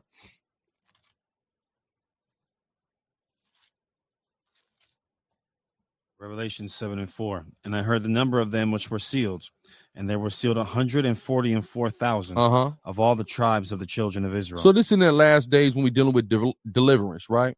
When we're dealing with the destruction of Babylon, and there were sealed 144,000 of the 12 tribes of Israel, right? Read on.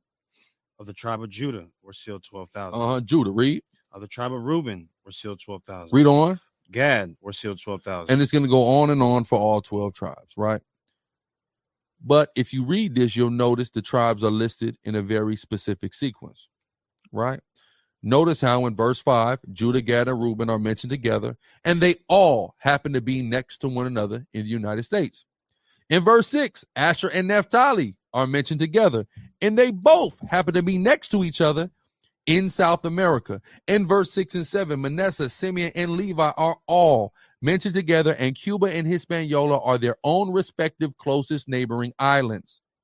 In verse 7 and 8, Issachar and Zebulun are mentioned together sequentially, and they border each other in Central America. Also in verse 8, the remaining neighboring Caribbean island tribes of Benjamin and Ephraim are mentioned in sequence. Coincidence? I think not. I would contend this was a very purposeful doing of the Creator Yahweh, naming the tribes and where they would be in the West in the last days in a deliberate geographical sequence in an order previously unprecedented anywhere in Scripture. That's important, because this order that we see in Revelation 7, the tribes are never, ever listed in that order ever anywhere. So why?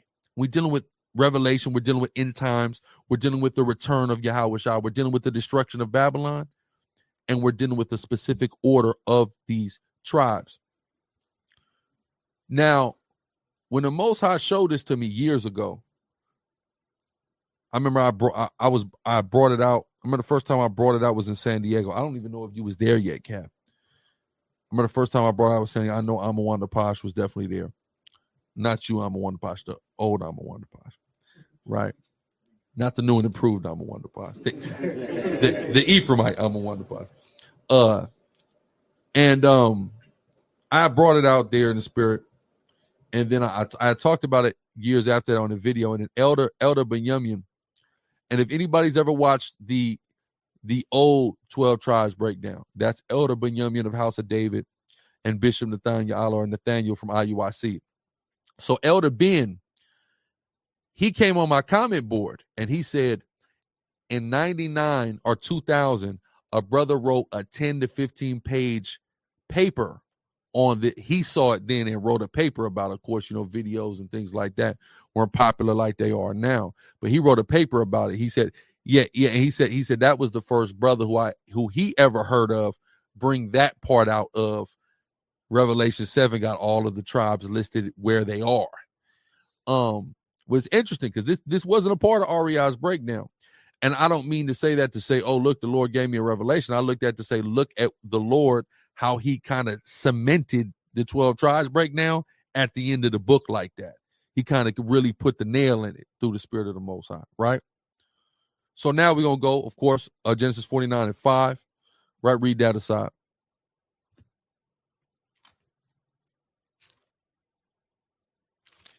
Genesis 49:5. Simeon and Levi are brethren. Simeon and Levi are brethren, right? So we have demonstrated and proven who the tribe of Levi is. Now, Simeon and Levi are brethren. That's important. Read. Instruments of cruelty are in their habitations. Read on. Verse 6. O my soul, come not thou into their secret, unto their assembly. Mine altar, be not thou united. Honor. Sorry, mine honor. Be not thou united. Be not thou united. This is important. So if we've demonstrated who the Levites are, now when we look at and we want to find out who the Simeonites are, you just look at who's the brethren to the Levites, but not united with the Levites, right? And that's pretty easy to figure that out, right? Who's not united? When we got that independence, 1804, this was one country, right? Haiti, Haiti, as we say in our language. That's the name of the indigenous people. That's the indigenous people's name of that whole island, Haiti, right? This was one place. Now look, it's two places. 2/3 east, 1/3 west. Because be not thou united, right? Tribe of Issachar, so-called Mexicans. Taking a look at a map here, let y'all see it in the room. A lot of y'all know this information is in the room. Where the map at? You see where that red marker is? Issachar, right? How I say this? Issachar de Matamoros is a city in Issachar de Matamoros municipality located in the southwestern part of the Mexican state of Puebla. Puebla is Spanish for village. So basically, this place is called the village of Issachar. It's located in the heart of Mexico, not far from the current capital of Mexico City, in that ancient Aztec capital, right? Right. And the Nahua language itself has been shown to have many Hebraic Semitic roots and can be traced to northwest Palestine, where parts of the Israelite tribe of Issachar settled, right? Give me this aside, 1 Chronicles 12:32.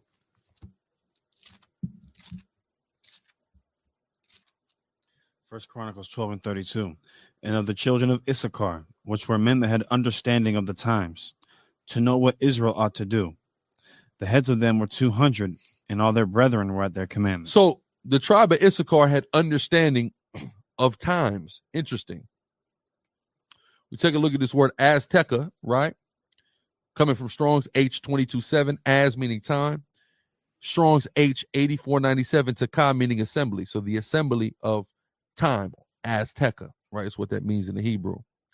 Speaking of time, interestingly enough, the end of the Mesoamerican long count calendar subscribed to by the Aztecs, which brought forth many 2012 end of the world conspiracy theories, was actually the end of a 144,000 day cycle, which started in 1619. Interesting. Again, we can say all this had coincidence. I just know better than that, right? I just know better. I just know that there is a God who has created all of this that is precise and particular. It's funny. Who's seen that new video just came out, me and Hayaman Raw? who seen that Raw video just came out, right?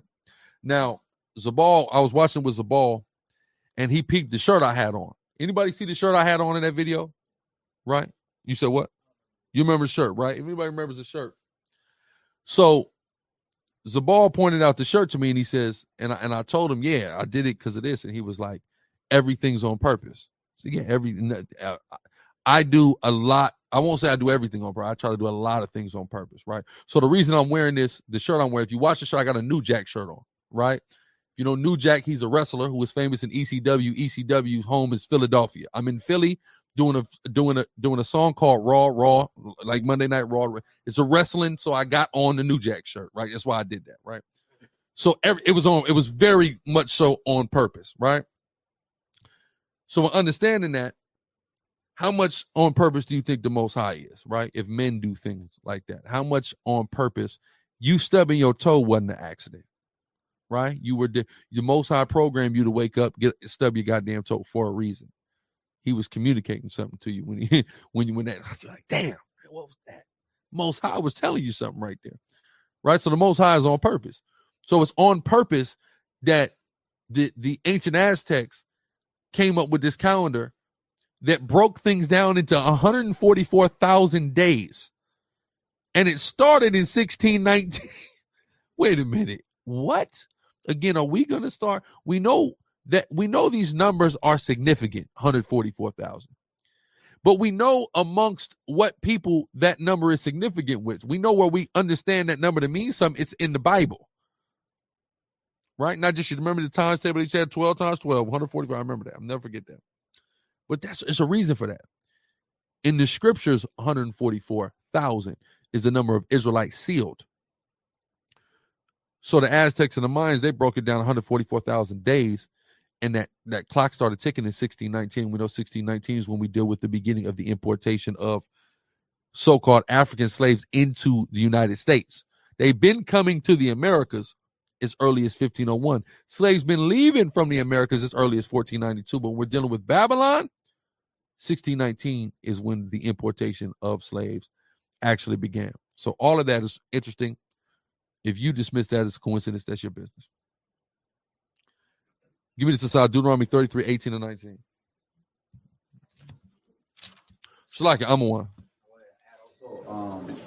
The symbol there, because a lot of people call it a deity, which it is a deity, the Meshiga deity, and his name is Huitzilopochtli. Shalaka, can you hear him? Can I hear him? Okay, they hear you. Go ahead. His name is Huitzilopochtli, which is the Meshiga's god of war. The god of war, which they carried in an ark that 4 priests could only carry, and coincidentally, from the ark, Huitzilopochtli would tell them where to go, what to do, and would give them laws, statutes, and commandments on how to behave the people. That's how they got all the way down to Tenochtitlan, because Huitzilopochtli got the god of war. You see that? The god of war, and like it says here, their understanding of times to know what Israel ought to do. This is in the matter of war. What Israel ought to do in the matter of a war. The heads of them were 200, and all their brethren were at their commandment. Meaning, during these wars, all the tribes of Israel were at the commandment of Issachar during that time. You see what I'm saying? This is why when we were even in the wilderness, to the east of the temple was who? Judah, Issachar, and Zebulun. And we moved that way. You see what I'm saying? We moved that way because Issachar is there, because they have an understanding of times and that war, right? Very simply. So that war, God, go ahead. And even when they would settle, the deity was supposedly, the way they would settle is they would divide the tribes evenly. Certain tribes need to face the east, certain tribes need to face the west, certain tribes need to face the south, certain tribes need to face the north. Just how the Israelites were settled. Coincidence, brother. It just happened. Kashab. I don't know if you go into too with the Torah text and name the Torah text. No, I didn't go into the Torah text. I've also seen some people say Tola, like Tola, like in Tekker, you know. Like Khan Tola, Khan, exactly. Tola being one of the sons of Issachar. That's a good point. See, look, I haven't heard that yet, but that's simple because I know Tola is one of the sons of Issachar. Ariel. So the city Issachar de Matamoros, they have a holiday called Dia del Burro. The donkey day, yeah, the donkey day. And both of us call each other. Wait, right? See that? No, but hey, but coincidence. I remember, and I used to have in freshman year. I had a PE man, little Issachar man. I'm talking about that. He used to call everybody like, "Ain't no way."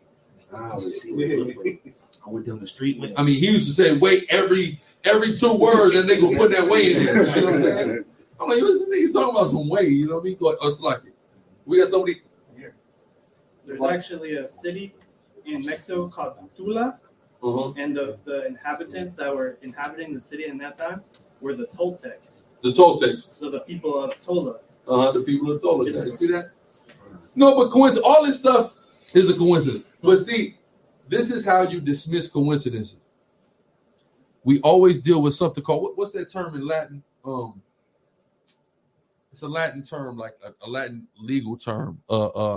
Body of evidence. That's what it means, though. A body of evidence. We have to deal with a body of evidence. So any one of these facts by itself can be dismissed as coincidence. Any one, if you isolate it, coincidence. But when you put it all together, you've now developed a body of evidence, right? And that's important for us to do. Go ahead, on. There we go. Right. The corpus. Because what that means, a corpse, it's a body. This body is the evidence, right?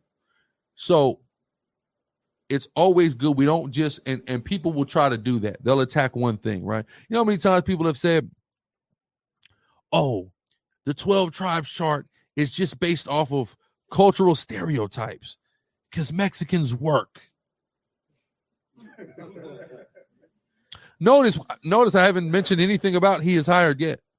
I don't even need that. See that, and that's part of this presentation that all the conventional shit, the Most High is so perfect. I don't need any of the conventional breakdowns. I didn't need to mention. I just talked about Levi and Simeon. I didn't say a damn thing about voodoo. I talked about the lower part, but as far as Genesis 49 instruments of cruelty, because our instruments of cruelty are not limited to black magic, right? Yeah, we use black magic for cruelty. Don't get that twisted at all. But a machete is one of our favorite tools for cruelty, right? Down here on the island Hispaniola, right? But it's important to understand that all of this stuff works cohesively to prove it. Not one thing. Oh, that don't mean that. But all of this don't mean what we're saying it means, or all of it. And if it doesn't, I need you now to go point for point and explain why, because you can't just dismiss it all as coincidence. It's too much. Go ahead. That's a good point, man. It's easy to just say, no, it's not. Go in and now show me how it's not, like they attempt to do when we go into actual scripture. Exactly. They attempt to do that, but when we bring out history and draw the connections, they don't even dare. Uh-huh. They don't even dare. And it's just like we have this, we go through this a lot. You said what? So like somebody over there? Who's over there? Yeah, I was gonna say, not only do you have to show me what it's not, but now you have to show me what it is. Because if you know what it ain't, then you gotta know what it is. Then what is it? Is that and you can't show that. And this is what we used to go through a lot of times combating non-messianics. It's not talking about Jesus. Okay, then who? What? When? Where? Explain. See, that be the cold part that separates the camps, the One West camps, away from everybody else. And I know they hate us and we're the devil and we're the worst people in the world. But it's what separates us from everybody else is we're willing to debate. We're willing to prove it. We're given an answer. Here's our answer. Like it says, be ready always to give an answer. We're ready to give an answer for what we believe in and stand on it. And we're supposed to take somebody serious who will just respond to us that our answer is wrong without correcting our answer, without giving us what I like to, what's my favorite term, Asad? I need a viable antithesis. If I'm wrong, I need you to show me something that's viable that can contradict what I'm saying. And when you can't do that, that's what we call virtual forfeiture. You forfeit. I have to be right then because you can't explain to me how I'm wrong. You can't tell me what's the right answer. So I got to be right then. Right? Let's keep going. Or my wrong is better than what you think is right. Or my wrong is better than your right at this point. So now what? Right? Let's go. Deuteronomy 33, 18 and 19. Deuteronomy 33 and 18. And of Zebulun, he said, rejoice, Zebulun, in thy going out, and Issachar in thy tents. Mm-hmm. They shall call the people unto the mountain. And that's important too. Let me hit on this too. It said, rejoice as Zebulun are going out and Issachar in their tents.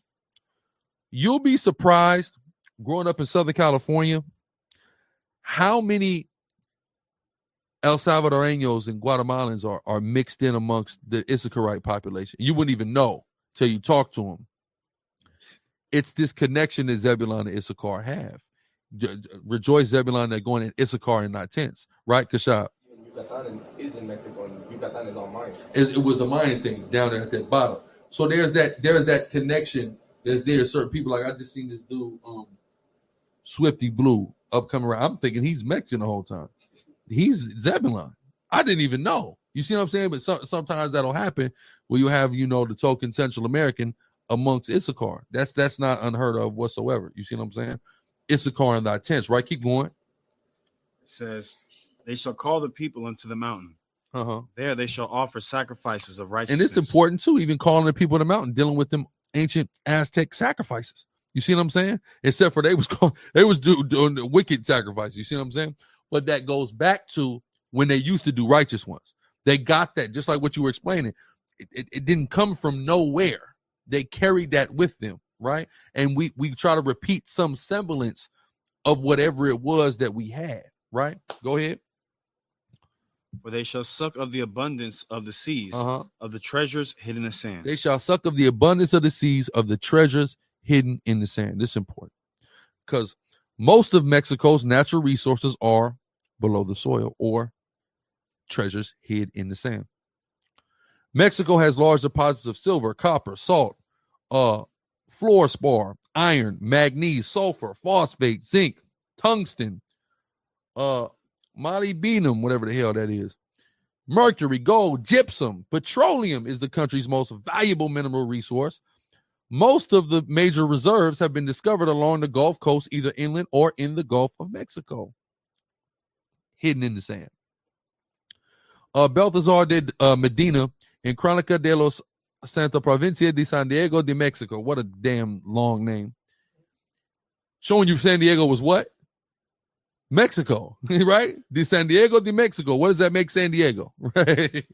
In 1682 said, the Mexicans are originally of the 10 tribes captured by Salmanasar and of the family of Issachar, whom the Indians recognize as their special ancestor, right? Now, all of this stuff we done already brought out. Then we got this.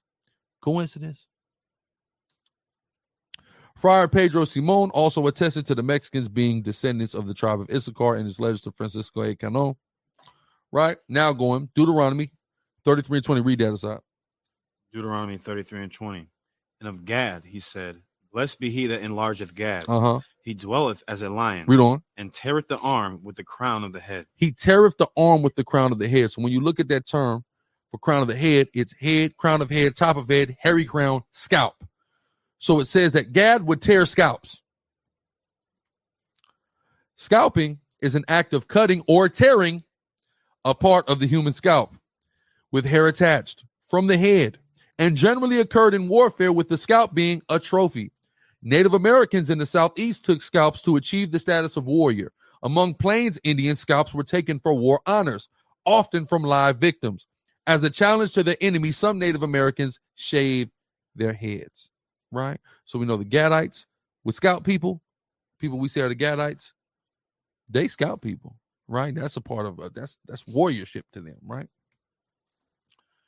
Cherokee, right, prominent Indian tribe, celebrate certain high holy days that are parallel with the Israelite high holy days, like the new moon.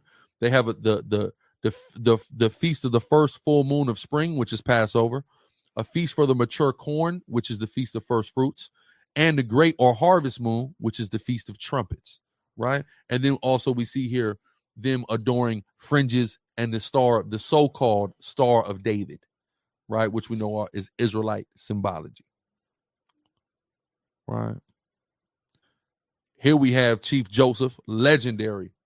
You know, my pops, man, when I used to go to my grandma's house, my pops had the dresser. He had the Chief Joseph sticker on the dresser. I always remember Chief Joseph. So here we have Chief Joseph, and he has a special pouch there. His pouch has a certain symbol, and he had what's called the Chief Joseph stone. The chief dose of stone is a piece of Assyrian tablet that was the receipt of the purchase of a lamb for a sacrifice that he said was handed down to him by his ancestors. And he gave it to the white man after they beat him, right? Because that was like a honorable thing amongst his tribe, where if you were defeated in war, you give something over to the victor, right? So they gave that stone, and this stone was an Assyrian tablet. As we can see, it got Akkadian script on it. And we see that Assyrian star in archaeology matches the symbol that is there on his pouch, right? But where did the northern kingdom go to? Assyria. So now it makes perfect and total sense as to why he would have that. Tribe of Gad, right? In the book Lost Tribes and Promised Lands, Antonio Montesinos gives his testimony on his interaction with the Seminole Indians, a part of the larger Muskogee people. Upon hearing her words, they arose, went over to Montesinos, and to his utter astonishment said, Shema Yisrael Adonai Elohinu Adonai Echad, or hear, O Israel, the Lord our God, the Lord is one. They had recited in Hebrew the fundamental credo of Judaism. They told him that they themselves were of the tribe of Reuben, and the tribe of Joseph lived on an island nearby. Joseph is on an island nearby, right? So we see Florida, not far from Florida is what, who remember a man by the name of Elian Gonzalez? Who remembers that? He floated his ass to Miami. You remember that? On dolphins, allegedly, right? We don't know. I've heard of Cubans possibly driving an old Chevy into the ocean and driving into Florida. I've heard of this. I don't know if it's true or not. But it's close. It's not far. Joseph is on an island nearby. And of course, the sons of Joseph were after their family, Manasseh and Ephraim, right? So-called Cubans, so-called Puerto Ricans, right? Right, mysterious figurines, a cache of 600-year-old statuettes may be the first evidence of a lost civilization and are said to have been discovered deep in the Puerto Rican mountains, right? So what we have here is a comparison with the symbols that were etched in these stones and the Hebrew alphabet and how it's evolved, right? So to the right, we have what was on the stones. To the left, we have the evolution of the Hebrew alphabet, right? So y'all can clearly see multiple similarities off bat. Why the hell do the Puerto Ricans got all these stones with all these Hebrew carvings on it? I need somebody to explain that to me. Right? They stole them. Because you know they steal. like people like, where they get the boats? I mean, well, who are we talking about here? Come on, they stole them. Hey, remember, what am I thinking about? What movie I'm thinking about where he says, I stole it? What am I thinking about? Come on, Cap. Damn. That's, how high? I'm thinking about how high. How high? He was like, yeah, where you get it from? He was like, I stole it. Right? Ariella. Yeah, like when you go into the history of Northern Kingdom coming over here, right? During the time when the Assyrians were falling, the Babylonians were going against them. Exactly. His dad was the one who sacked Nineveh. Come. So it would have been during that time. You read the book of Tobit, it tells you that Tobit's dad was about to die when he heard about the destruction of Nineveh. So that would have been a prime opportune time for them to get up out of there. Boats and get up on out. Because now you're going to be a slave to these heathens, and then now these other heathens don't come into slavery. Which gives full credence over to what this council go. Let's get away from heathens. Period. Yeah. Let's not just go from one oppressor to the other. Let's just get out of here. Right? We know a place where we can go. Where never mankind. We know a place where we can chill. Where we don't got to worry about any of this. Right? That's what's funny. See, what I didn't do in this lesson was go into 2nd Ezra 13. Why didn't I? Because I know he expected me to go to 2nd Ezra 13 and he tried to disqualify it, even though I didn't try to use it. Problem is, and I say this in the debate when y'all see it, he tries to say, 2nd Ezra is a 1st century writing. Let's say it was. It doesn't. Ezra is talking about what he knows already happened.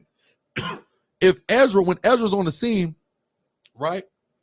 When Ezra's on the scene, he's still it's the northern kingdom still already left.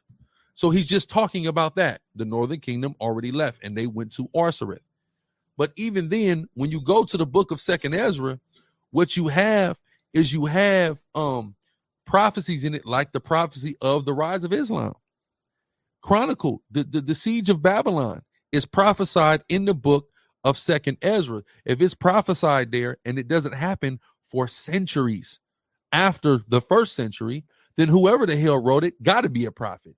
How would they know about the dragons of Arabia? How would they know about that? The Carmanians, you see them, all of that. There's no way around that. See, so these people can play this game, but what we have is the unadulterated word of the Most High God, Yahweh, which is called prophecy. And that prophecy is going to trump any and everything anybody ever has to say, because it is true. It shall go forth and it shall be true. Let Yahweh be true and every man a liar. It's that simple, right? Let's keep going. Right, Salaki, Kashad. Then you're talking about the boats right now. There's this older lady, her name is Navajo Grandma. I don't know if you've seen her videos. I think I've heard of her. Like nothing about Hebrews or nothing like that. But they had asked her a specific question about the Israelites on one of the things. I can send you the video. She talks about how there was kids on reservations drawing boats about how they came. Their ancestors told them that they came here from Jerusalem on boats. Wow. See that? And so where are they getting this oral tradition from? And you know what they say? Salaki, I'm one. Go ahead. I was going to say even to add on to that and to Montesino's account, like I posted in the Sicarii chat, the Mayas, it's called the document Cachiqueles from the Ixtapan, which are Mayan tribe.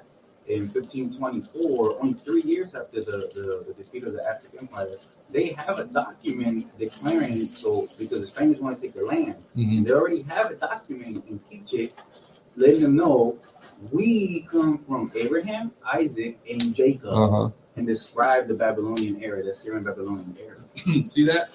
But, and here's the cold part. You know what they say when black and brown people claim to be the Israelites? That we're only doing this because, like, the white man gave us some crazy idea. The white man gave us some crazy idea, or we read the Bible and we didn't understand it. They come up with all these excuses for why we would do this, but it's very clear we're the only, like, there's something called fit the description, right? We typically fit the description, right? I mean, we fit the description. Only thing we don't fit the description from is like a pedophile. We know who fits that description, right? A mass shooter. We know who fits that description. But we typically are the people that fit the description. And in understanding that, in the case of the Israelites, we are the people that fit the description, and people are going to have to start to face that, right? Or not. You don't have to. It doesn't really matter, right? Because the Most High gonna do with you what the hell he sees fit anyway. He's gonna save who he's gonna save. And he's gonna destroy who he's gonna destroy. And there's nothing anybody. We can't even make nobody see this. The miracle of all of us being in this room and all of us being able to see it, it's just because the Most High said we would be able to see it. He gave us the Holy Spirit and enabled us to be able to see it. And at any moment, he can make somebody else see it, or he can make somebody not see it. Right? It's all his divine sovereignty. Right? Let's keep going back into this.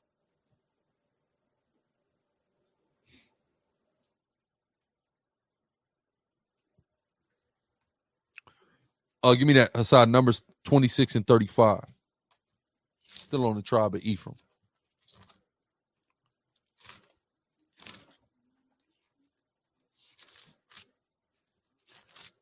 Numbers chapter 26, verse 35. It says, these are the sons of Ephraim after their families, of Shutelah, the family of the Shutelathites, of Becher, the family of the Becherites, of Tahan, the family of the Tahanites. Interesting, Tahan, right? Tahan is where you get that term Taino from, right? The Taino Indians down there in Puerto Rico. Tahan, one of the sons of Ephraim, who comes out of the lineage of Joseph, right? You couple that with these artifacts, right? With the fact that the tribe of Reuben told that man the tribe of Joseph was on an island nearby, we begin to understand who the tribes of Ephraim and Manasseh are. Right? Now moving. Give me a Genesis 49 and 13, Hassan.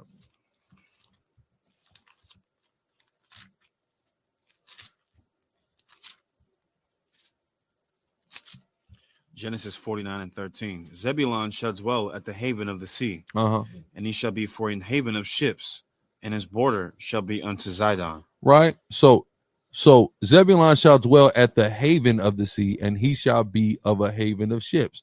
So here we see Zebulun's ancient border. We see they're not at the sea. We see they're landlocked. We can see that, right? The ancient land of Zebulun. But now we see this here in Central America. We see something called the Panama Canal, right?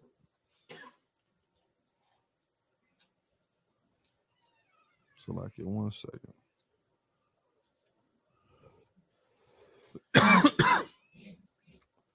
Between 13,000 and 14,000 ships use the Panama Canal every year. American ships use the canal the most, followed by those from China, Chile, Japan, Colombia, and South Korea, right? Thousands of ships, that haven of ships. Mayan ancestors maintain that years prior to their recorded history, they landed on the coast of what is now Florida, fleeing from some land in the east. This is important, because can we prove that they landed in Florida? Can we prove that there is archaeological evidence that coincides with their oral traditions? Mayan glyphs at Crystal River in Florida. Archaeologist Clarence, but here's the interesting thing about this, right? Archaeologist Clarence B. Moore noted in his 1903 paper, Mound near the Shell Heap, Crystal, Florida, Citrus County, that a design on the bottom of the vessel featured a cross-shaped symbol with 4 circles, each within one of the 4 quadrants of the cross. Boom. Right? So to the left, we have, these are Mayan symbols. To the right, that's what they found at Crystal River in Florida, right? You can see the similarities. Coincidentally enough, this also resembles that Assyrian star, just like Joseph had, right? Again, where the northern kingdom come out of, Assyria, right? In 1524, is what Officer Amawan was just going into. The Mayans of themselves said, we are the grandchildren of Abraham, Isaac, and Jacob, who were called that way. We also are those of Israel. Our grandparents stayed in Canaan, in the land of God that our Lord granted to Abraham. Right? The translation, of course, is documented in Spanish, right? But this is what they're saying. That's why they're identifying themselves as the Israelites, as the descendants of Abraham, Isaac, and Jacob, right? Here we see some Mayan archaeology with that same so-called Star of David, prominent Israelite symbol. Here it is. As earrings, we see it. Where is this a coincidence that they've identified as Israelites? They have this symbol. They're this haven of ships, etc. Again, are we just going to dismiss all of this as a coincidence? Right? Judges 5 and 18, Naphtali were a people that jeopardized their lives unto death in the high places of the field. This is important to understand about Naphtali. And this is where those people down there in Chile and Argentina were living in the Andes, right? The Andean people. They live up here in these high mountains, right? People who jeopardize their life in high places, right? Everybody else don't do that. Everybody else ain't trying to live up high in some damn mountain somewhere. All these other Black and Hispanic people, right? A lot of us scared of heights, things like that, right? They're notable because they didn't care about going up high, right? Meet us aside Deuteronomy 33 and 24 to 25.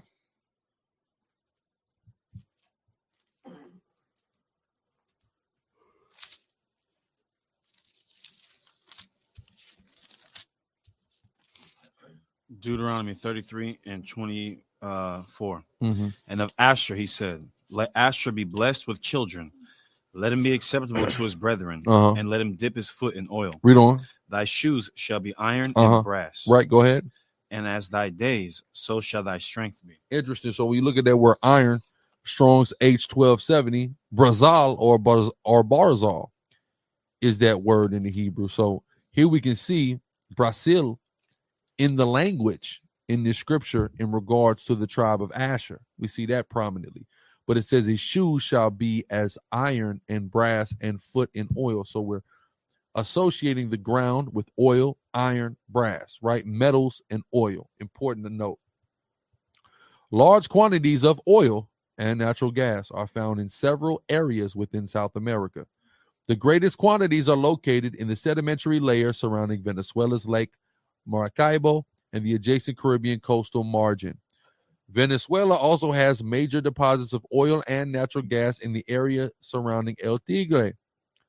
The country is one of the world's largest oil producers and exporters. The Venezuelan government's seizure of operational control of foreign-owned private oil operations in 2007 had important implications for the region.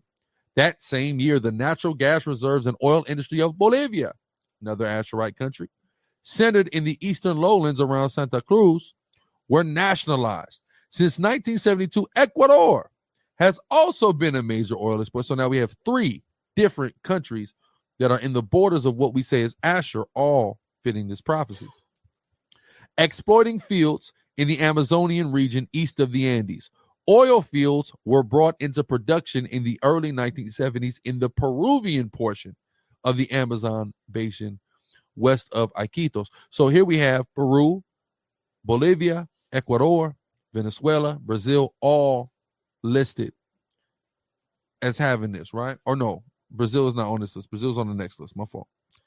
South America contains about 1/5 of the world's iron ore reserves. The most important beds are located in Brazil and Venezuela, supplying domestic iron and steel industries as well as significant exports.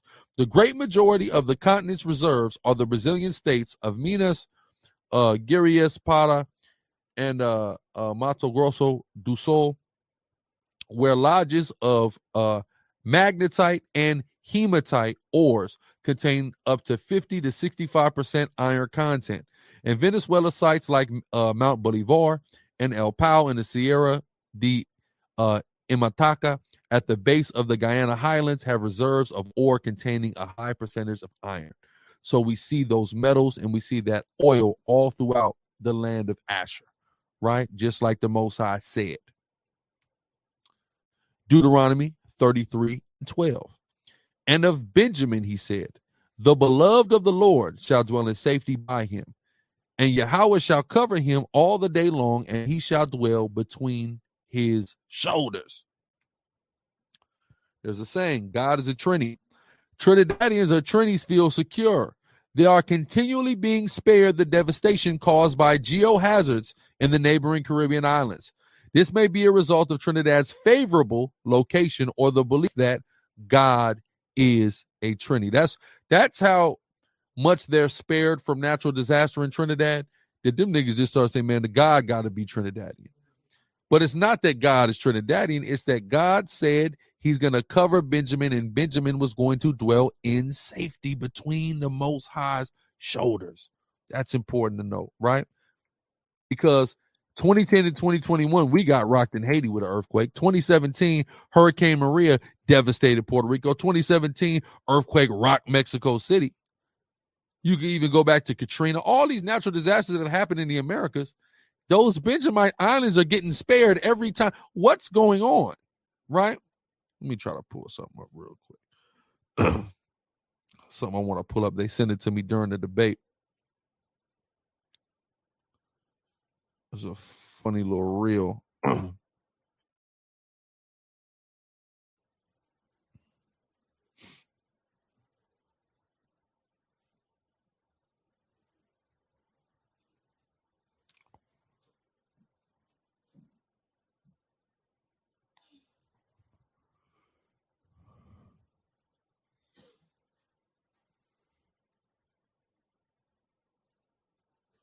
That's right.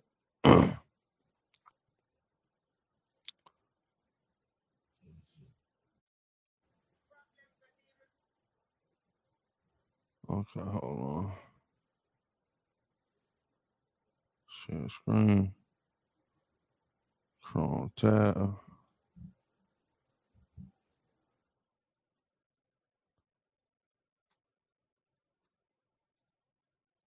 Watch this. I run with my forward. Matthew, all right.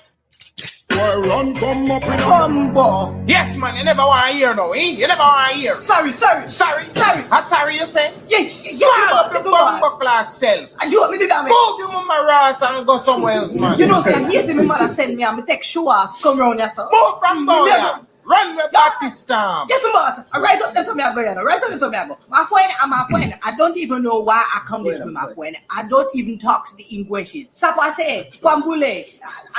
Goodbye, my friend. You go on and eat him and them are some voodoo flick in your clock. You see, so basically, this is a joke that what happened when Hurricane Matthew approached Jamaica, it reduced in size and then went to Haiti. It's what happens with Benjamin, because Benjamin shall dwell in safety. Outside of that, explain to me, right? And so they can make an argument dealing with Trinidad, right? A little bit more, but it's not just Trinidad. It's Barbados, it's Jamaica, it's the Bahamas. And even when the Bahamas got rocked a couple years ago, if y'all remember, it was the area in the Bahamas where all the Haitians lived, right? Well, because there's a lot of us over there in the Bahamas now, and that's actually the area that got rocked with that hurricane in the Bahamas, right? All of that is not by coincidence. Again, it's all by the divine design of the Most High Yahweh. He said, I'm going to protect these dudes. They're not going to have to, they're going to dwell in safety. The rest of y'all going to get hit with earthquakes and hurricanes and devastation, but I'm going to keep Benjamin straight, because you got to remember, Benjamin is Jacob's baby. So why is Levi divided and scattered, divided from Simeon and then scattered throughout the tribes? Because Jacob was mad at us, because we was badass kids, and we made everybody look at Jacob some type of way, all of his neighbors, right? If you the bad kids on the block, everybody going to look at your daddy some type of way, like he don't know how to raise no kids. That's what Simeon and Levi, that's what we did, right? But Benjamin, that's Jacob's baby. So the Most High going to look out for Jacob's baby, right? Back to the presentation.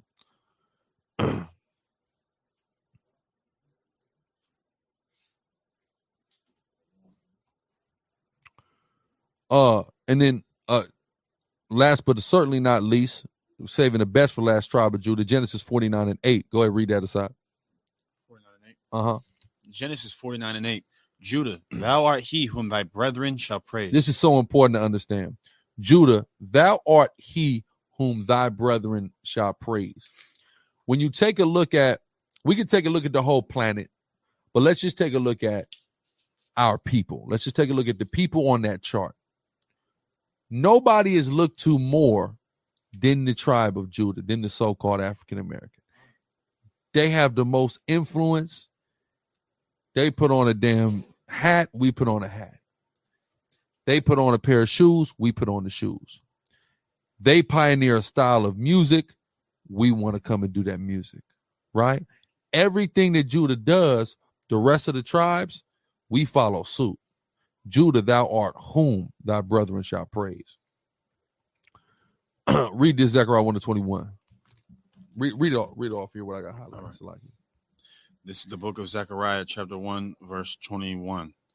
These are the horns which have scattered Judah, so that no man did lift up his head. But this is important to understand, because even though Judah sets the trends and we all look to Judah, it said Judah has no man to lift up his head, because here Judah is with no leadership. Here Judah is with no flag. Here Judah is with no country, with no dignity. Judah don't even know who they are. Judah's talking about they Pan-African. We're in Africa. All of it. All of it. Remember at Juneteenth, we was at Juneteenth teaching here in Atlanta. African dude walked by. Who said that? Was it you or DeBach? Who told the African nigga Black Power? That was DeBach. He was like, Black Power, right? The African looked at him and said, no. No, he said, no power. You know why? He looking like, nigga, ain't no, what you talking about? It's no dignity. He's made Judah so that no man can lift up his head. Judah ain't got nothing to call his own, right? He's made, these horns have made it to bash us as a collective, as a people, but there's a concerted effort specifically towards the tribe of Judah.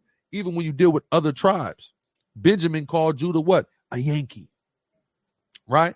Levi, we call Judah what? American.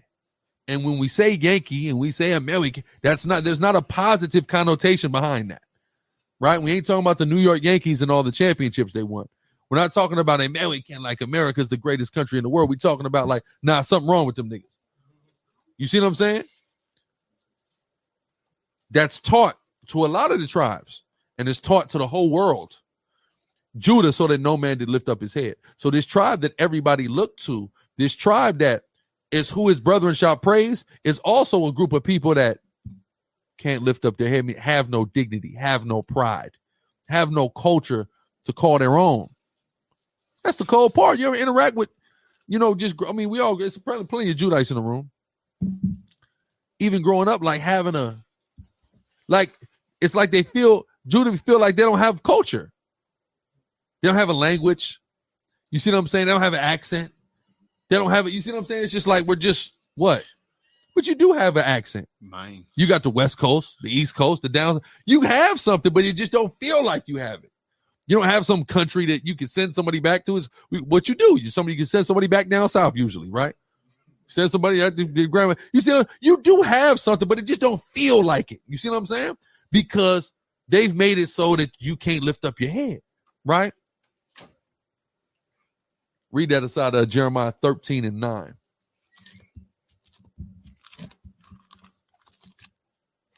This is Jeremiah chapter 13, verse 9.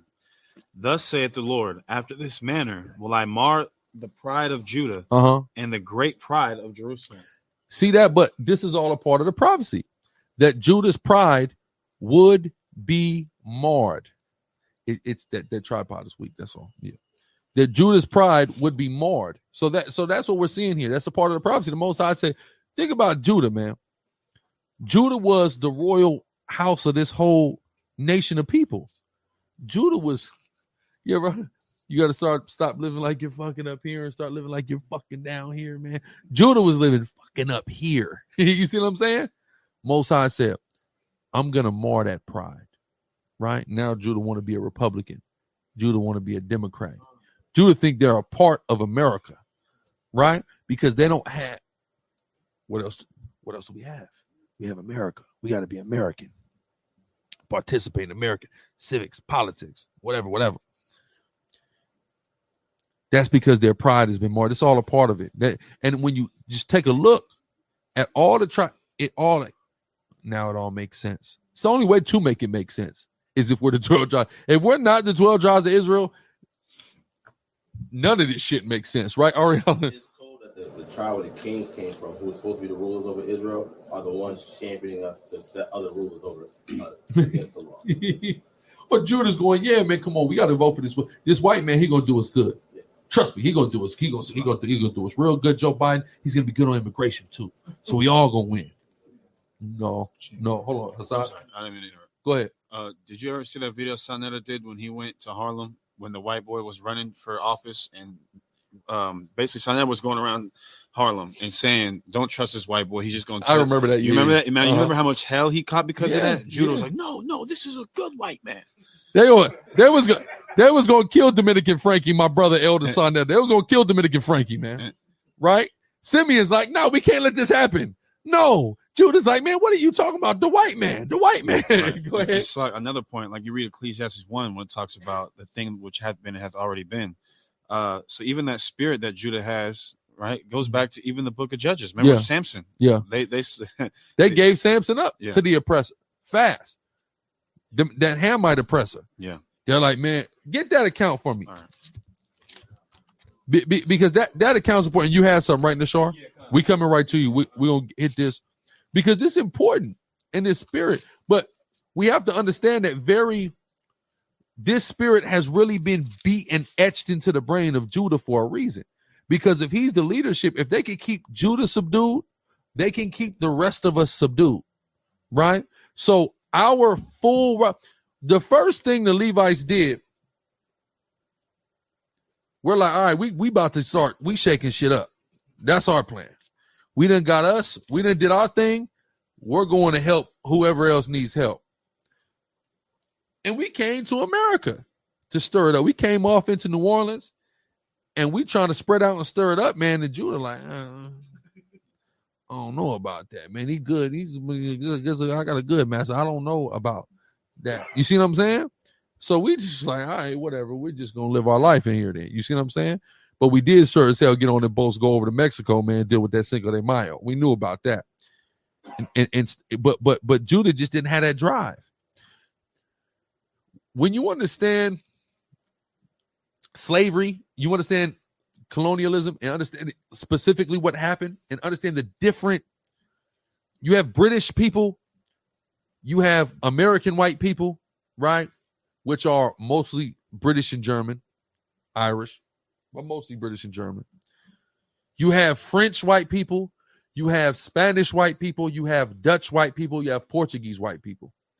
And when you actually study, all of them looked at slavery and colonialism differently in a way, right?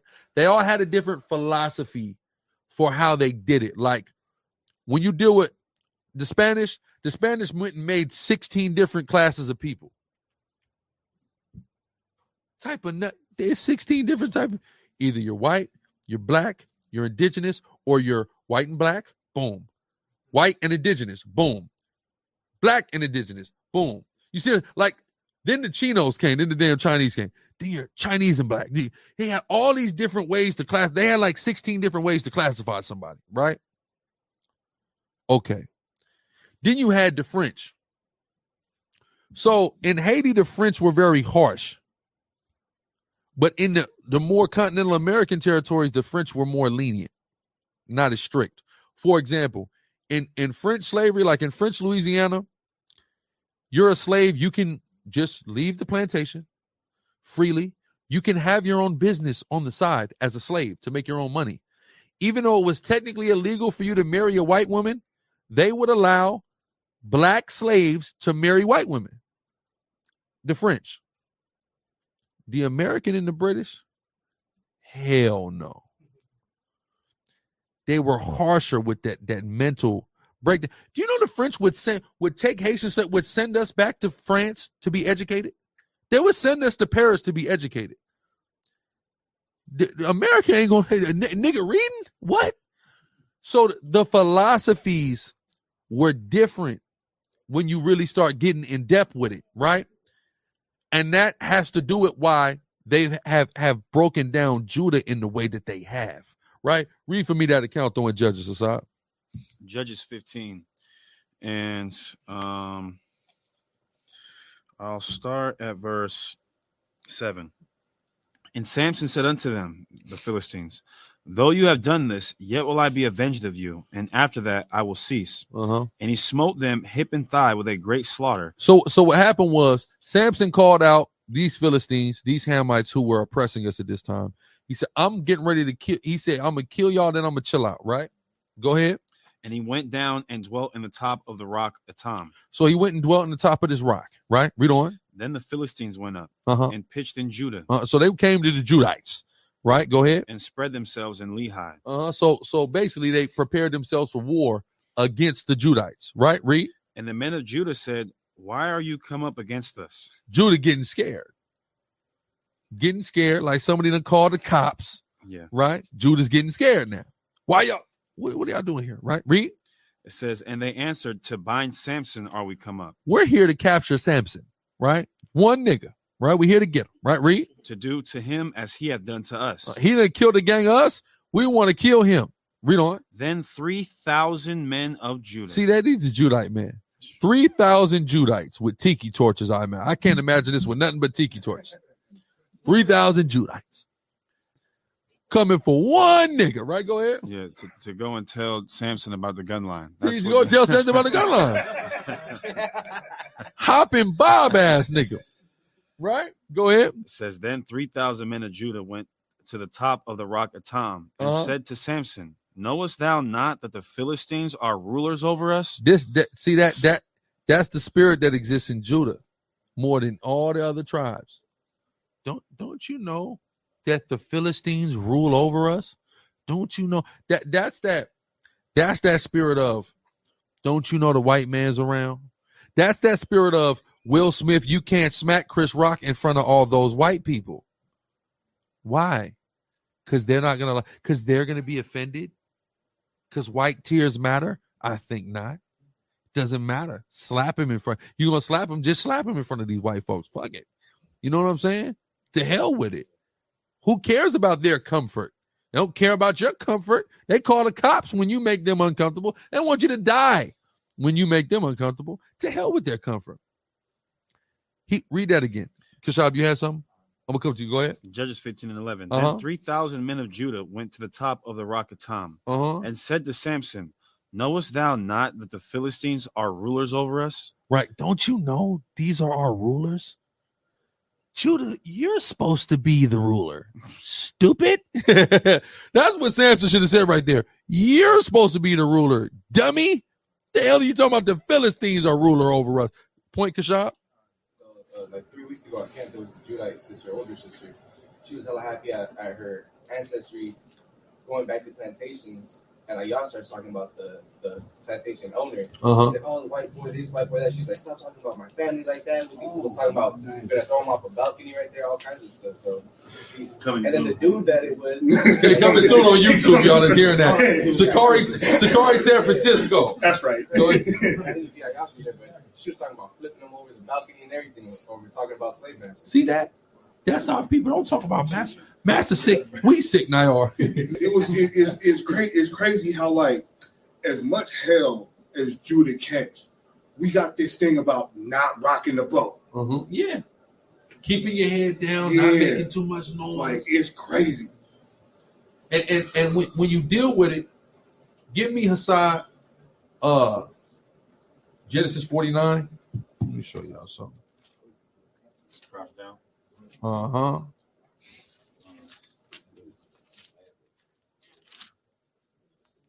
Genesis chapter 49, verse 9. Judah is a lion's whelp. From the prey, my son, thou art gone up. He stooped down. He couched as a lion. And as an old lion, who shall rouse him up? That's important. As an old lion, who shall rouse him up, right? Wow.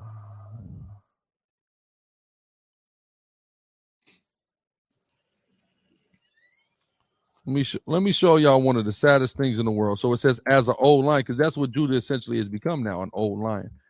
One of the saddest things you'll ever see is something called an old lion, right? And I remember that because one time I was just going over that, I was meditating on this, and I said, it says as an old lion, who shall rouse him up? What does an old lion even look like, Most High? So I guess on the YouTube, and I look into what old lion. It was one of the saddest things I ever seen in my whole life. Right, about to get kicked out the tribe. What is this? Is this fake? I want to see the real deal old lion. They playing with me. You see how his bones is showing?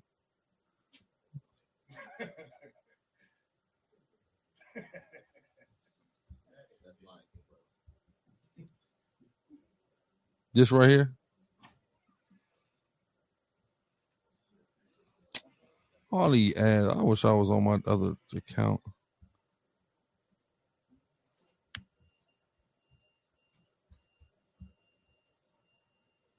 Come on, man. What is this crap?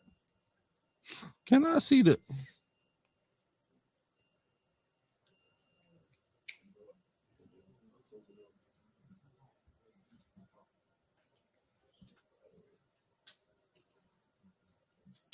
It ain't showing me nothing, man. That's a damn Impala.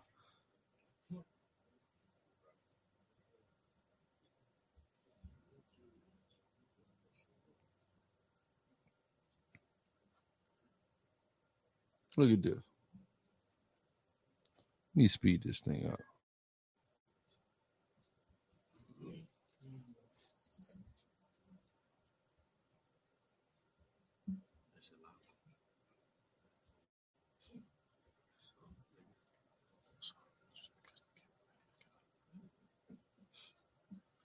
Just look at him. Look at his ribs showing. Look at how skinny and diminished he is.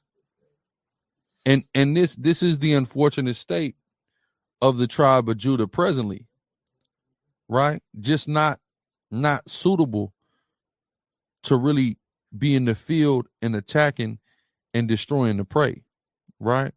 And it's all a part of prophecy. But look, this is what sticks out to me the most about it.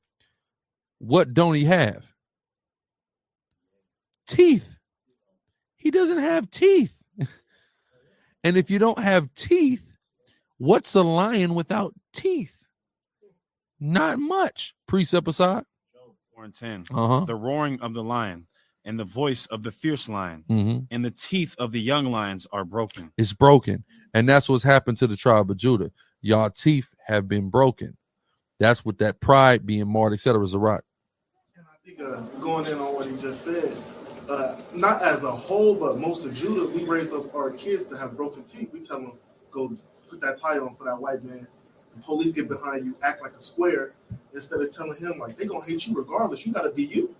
Like, you gotta stand up for yourself, like, be a David. Who's these uncircumcised Philistines? Exactly. And that's important too. Like, even remember that what they were saying about was it Michael Vick who was saying that you gotta cut that hair, you gotta do it?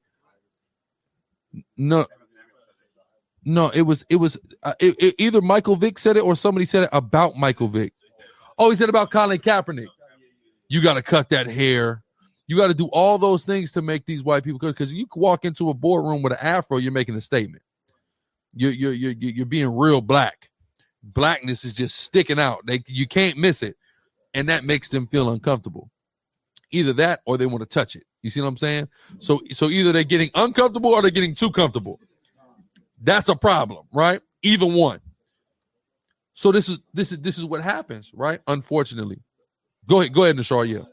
Just from that standpoint, just from a professional sports standpoint, like, here it is, we get paid millions upon millions of dollars, and there would be no NBA, no NFL, or any of these teams without us, period.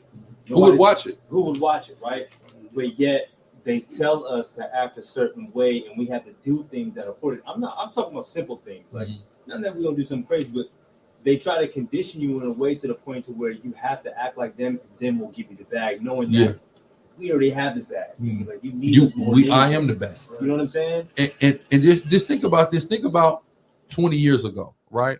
How much more lit the league was when Iverson used to be wearing a velour suit, chained out. I used to love seeing that, right? T.O. with the pulling the Sharpie outside, the touchdown celebrations. All of that stuff, they took out they curved us. They curved us, unsportsmanlike conduct. Because I'm celebrating, I got a touchdown. You see what I'm saying? Oh, that's not professional dress. Now you see how, look at Russell Westbrook and the type of stuff he's wearing. You see what I'm saying? Back in Iverson's day, nigga be out there velour suit. You see what I'm saying? Different jerseys and chains and whatnot. That's all agenda based. They want to come and neuter Judah as much as possible, right? The water. They want to neuter Judah as much as possible, right? Problem is, Judah's allowing it to happen, but it's all a part of prophecy, right? Back to the presentation. All that.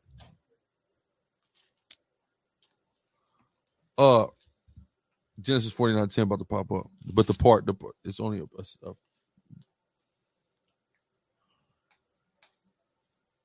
okay. Go ahead.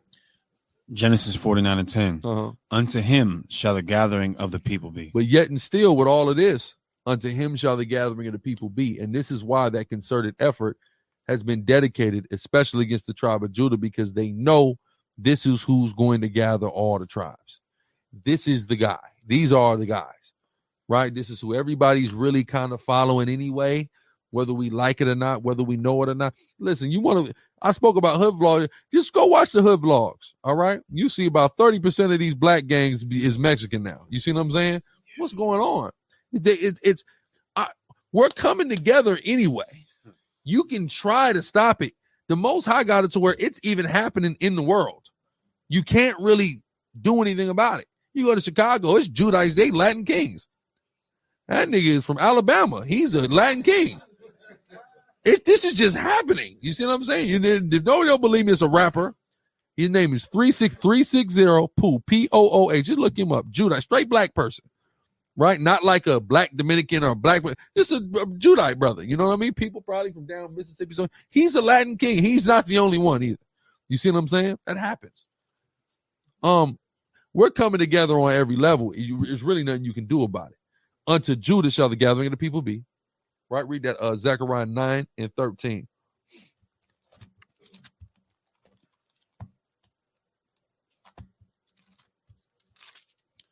Zechariah 9 and 13. When I have bent Judah for me, filled the bow with Ephraim. So this is important. When I've bent Judah and filled the bow with Ephraim, it's important to understand this because it's demonstrating that Judah and the southern kingdom is going to propel the northern kingdom into action.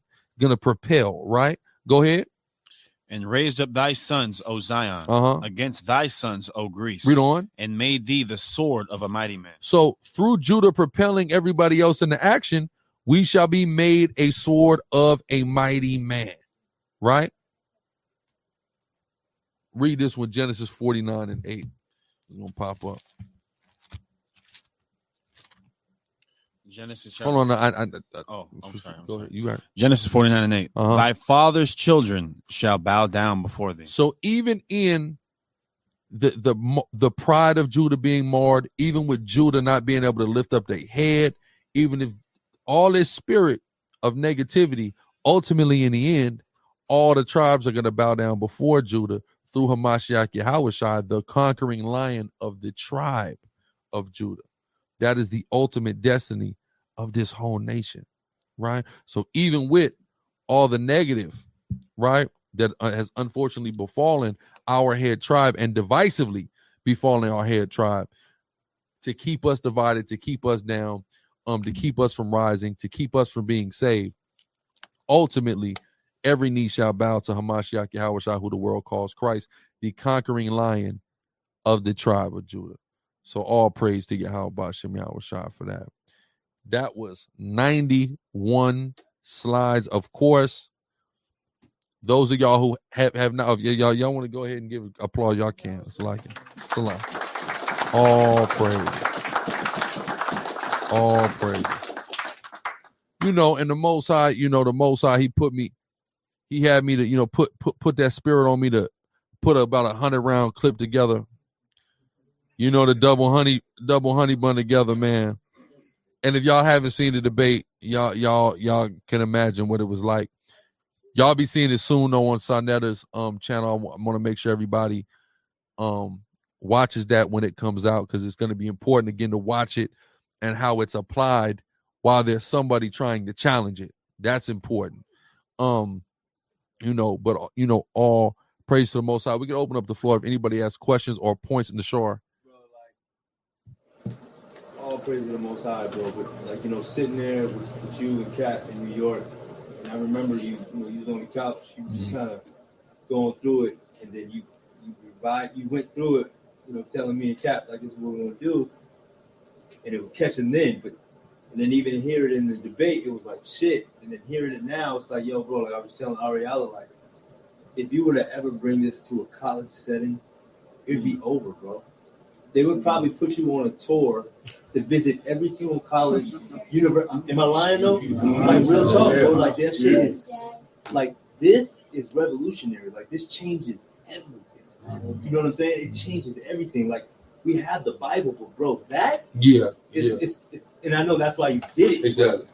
And that's what's important. And like I said earlier, like it's so beautiful because the average one of us in this room, we didn't need all this to understand the 12 tribes. We didn't need it. But then when we go and find it, it's like, oh damn, like, yeah, we really on to something. Like this really the truth. It's that reaffirmation. So it's important, but it's good to be able to go outside of the Bible and then bring it back to the Bible. Because people who want to go against the scriptures, people who want to try to invalidate the scriptures, like, how can you how are these connections lining up like this if the Bible's not real? If this is not inspired by the Most High God, you're gonna have to explain that, and it's gonna be hard. So things like this, like you said, are the type of presentations that can be brought into a classroom setting, into a collegiate setting. This is the type of stuff. When I went to college, my first semester in college, I took a class called Anthropology of the Native Americans of the Pacific Northwest, right? So I wrote a paper on the Israelites and how these people are Israelites that we're talking about, you know, the Salish people and things like that. Because, you know, if you from like where myself, Deacon is from, we got a lot of Gadite names and all that. We got Gadites around. We grew up around Gadites. The reservation is in my city in Tacoma, like the reservation is just you just drive and all of a sudden you're on the reservation. Like you don't go through anything. It's just a part of the city that's the reservation, right? So, but in understanding that, I write this, boom, and the teacher gave me an A on that assignment where I'm going into how these people are the Israelites. You see what I'm saying? So that type of stuff lets me know all the way back then when I was in school. That was 2010. Bro, that's 12 years ago. You see what I'm saying? I'm on a way other level. 12 years ago. You see what I'm saying? I was only 2 years in the truth at that time through the Spirit. So this definitely can be taken to that level. And the information that's being used is like about the Nawa language going back to Issachar. That a professor used that in his lecture. That's where I got that from. A professor at UC Riverside used that in his lecture. That's where that's from. You see what I'm saying? So this is not a secret. It may not be a consensus and people may not be publicizing on the highest level, but this ain't a secret that there's information and speculation on the people who we say are the Israelites being the Israelites. It just is what it is. You see what I'm saying? So people can deny it all they want, but the evidence, and of course the most important evidence is the scriptures.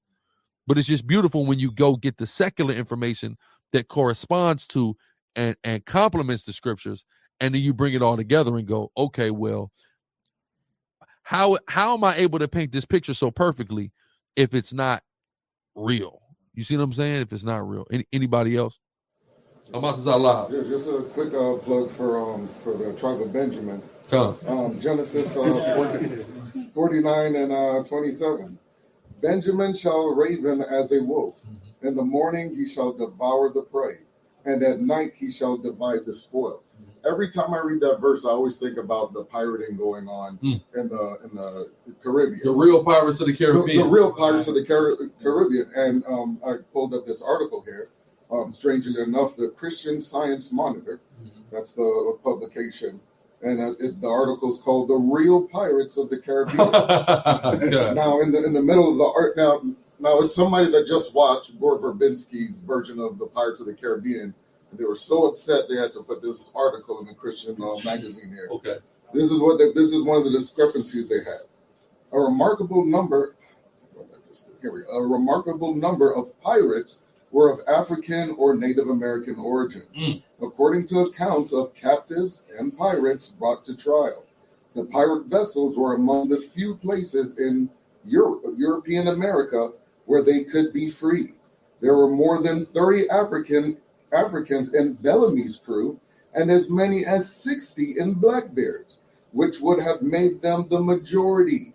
These crews, all probably born in the Americas, appear to have been treated as equals. Not so those Africans found in the holds of inbound slave vessels, who the pirates appear to have generally regarded as cargo rather than potential recruits, which that part's very unfortunate, but yeah, the real pirates of the Caribbean were Benjamites and our Native American brothers and sisters were out there on those ships doing that. So yeah, those spoils being divided at night, that was definitely tribe of that Captain Jack Sparrow. But of course, we got to look at Johnny Depp, right? And then we got to hear about all the madness in his life. Jesus Christ, right? But you know, somebody else hand up. I have one. Bam. I wanted to go into how we were saying how Judah, you know what I'm saying, is like basically the ultimate standard of the earth, you know what I'm saying, and crouching down, being weak and stuff, right? Whereas Genesis chapter 49, verse 10, it says the scepter shall not depart from Judah, meaning like we're that standard, right? And the lawgiver from between his feet. It made me, that part right there makes me think about whatever Judah says goes. You know what I'm saying? So it's like with Joseph getting sold and stuff. They were gonna kill him, but then he was like, we're gonna sell him. You know what I'm saying? But that's doing it in the wrong way, being the wrong influence in the wrong way when we need to be that righteous influence by actually coming back to those law, statutes, and commandments properly. You know what I'm saying? Well, think about it. You got a lot of people. Let's take the Belizeans for example, right? Benjamites coming out of Belize. A lot of the Belizeans came to America and got bullied by Judah into joining gangs. Then they took that back to Belize. Now Belize is nigga Bloods and Crips, nigga Brims and Harlem 30, all that going on down there in Belize. So like you said, it's Judah set the standard. You see what I'm saying? In the wrong, but Judah's going right or wrong. Judah's gonna set that standard and normalize things. Now everybody gonna wear a pair of Jordans. Who made that? Who made Jordans the standard? I'm pointing at D like I was Jordan. I got on AI tonight. Shout out Iverson, another Judite, right? Standard 96. That was a standard, bro. Standard, Come on, Chucks. Who standardized these things? You see what I'm saying? So, Judah started a lot of standards and trends, the majority, maybe not 100%, but the majority, because we all assaulted the earth, so we all contribute there. But Judah, like you said, what Judah say, go in that aspect, 1,000, and it's clearly observable. You see what I'm saying? 1,000. Why everybody say nigga? All the tribes, everybody. Outside of the tribes. You know what I mean? Outside the tribes. Yeah. Nigga, the Samoans, nigga. The Cambodians is niggas. You see what I'm saying? I mean, come on, my nigga. You know what I'm saying? Come on, why? Judah did that, right? You at a point now? Oh, so like it. Bye. To me, it shows that it's very important that Judah, you know what I'm saying, sets the right trend, which is the flavor of the earth, you know what I'm saying? The statute of commandments set that right trend. That's right. So that shallow could come back. Succumb. Shot. That's what it's saying. We said Judah is a lawgiver from between his feet until Shiloh comes. Until him shall be the gathering. So once we set that standard that we got to follow these laws and stuff, you know what I'm saying? Then that's when Yahweh Shah gonna come back and actually portray. You know what I'm saying? Probably. Yeah, exactly. But first, y'all got to be guided by your big brother first. And that's what I was gonna say too. It's through the spirit that you said that. That's what I was telling. I just said that because I was telling I forget who I was talking to, but I was like, I think the whole reason why we got the right protocol, you know what I'm saying, is because all these other camps, you know what I'm saying, is ran by Judites.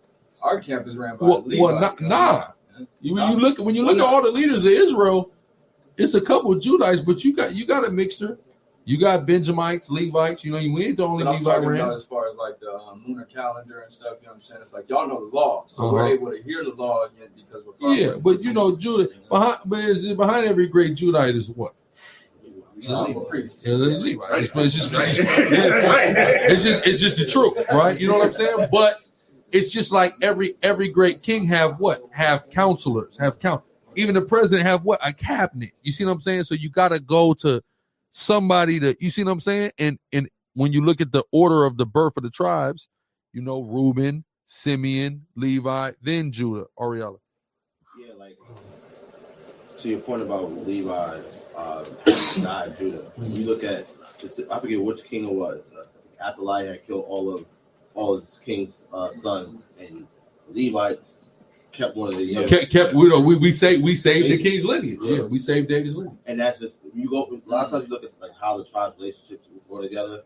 Like think about like when they were actually growing up, Judah and Levi. Actually, yeah, you got two Reuben niggas and Simeon running around together. Yeah, and they got Levi and Judah together. 3 and 4, 7 for completion. Yes, sir. Even with Zebulon and Issachar, they literally are born right after each other. Right. So that's that through the spirit. That's it. Yeah, because the people you already know when you got siblings, whoever is closest, typically in birth, is going to run the closest. So, like you said, it just happened like that. You see what I'm saying? But see, we had a big brother Reuben that was unstable. So when you deal with Reuben, he's unstable as waters. He was big bro, but we wasn't really looking at him like that was big bro. You see what I'm saying? Because that nigga, he's unstable. You know what I'm saying? That nigga's unstable. You feel me? So then it gets to Simeon and Levi, and we just wow. So Judah came when you look at that, get that account with Joseph, because what Judah shows is responsibility there. That's why it defaults to Judah. First, Reuben, he popped one of dad's side pieces. Forget about that nigga. He's not running nothing. Then Simeon and Levi, we so bad. Dad's like, man, you niggas don't get to run nothing anyway. But we have an instance where Judah steps in as a leader. And it's not just with the situation with Joseph, it's in the situation with Benjamin. Judah steps up and shows that leadership there. So that's why that is ultimately there in the spirit. And that's why, you know, David is established and that king's ascension is there from David on down to Hamashiach Yahushua. That's what it's there. And also it's indicative of the tribe. Those qualities are there, just like all the qualities of the individual that made each tribe. You know, Reuben was unstable. The Reubenites are unstable. Who knows any Reuben? I was the Karatazar ones in the building. Nigga unstable, right? Right or wrong? He nigga unstable. You know what I mean? We love him. My brother's unstable, right? Look at this nigga. Where the cat drug this nigga in, man? All praise to the Most High. But you know, Reuben's unstable. Simeon and Levi are just cruel. I wake up sometimes, I talk to people, I just say, damn, man, what the fuck is wrong with me, man? I'm just talking to people bad, man. I know it just like, I know people are kind of taken aback sometimes, especially the kids and with my ribs. So I'm just rude, you know what I'm saying? And I just understand it's a part of my disposition as a person, because I wonder, why am I like this? I don't want to be like this. I hear myself, so I'll come right to you, Bayan. I hear myself say things to people sometimes. Go, why would you say, like, you're an asshole, dude? I don't like it, but I understand it's just the way that I am. You see what I'm saying? And then you get to Judah, right? You see what I'm saying, Bayan? I was gonna say that, and we all influence each other. You know what I'm saying? Reuben can influence us to be unstable too, and that's why he got rebuked and had to get corrected. Judah can influence people. You know what I'm saying? To where now he has to stop. Stepping up to the plate like he needs to. You know what I'm saying? And then, like you said, Levi and Simeon, y'all so angry. You know what I'm saying? That trickles down to all of us. Listen, think about how Issachar, you wicked motherfucker. Think about how y'all got the whole world with face tattoos. Now y'all niggas started. Everybody just got a tattoo on their face now. Like, where did we get that?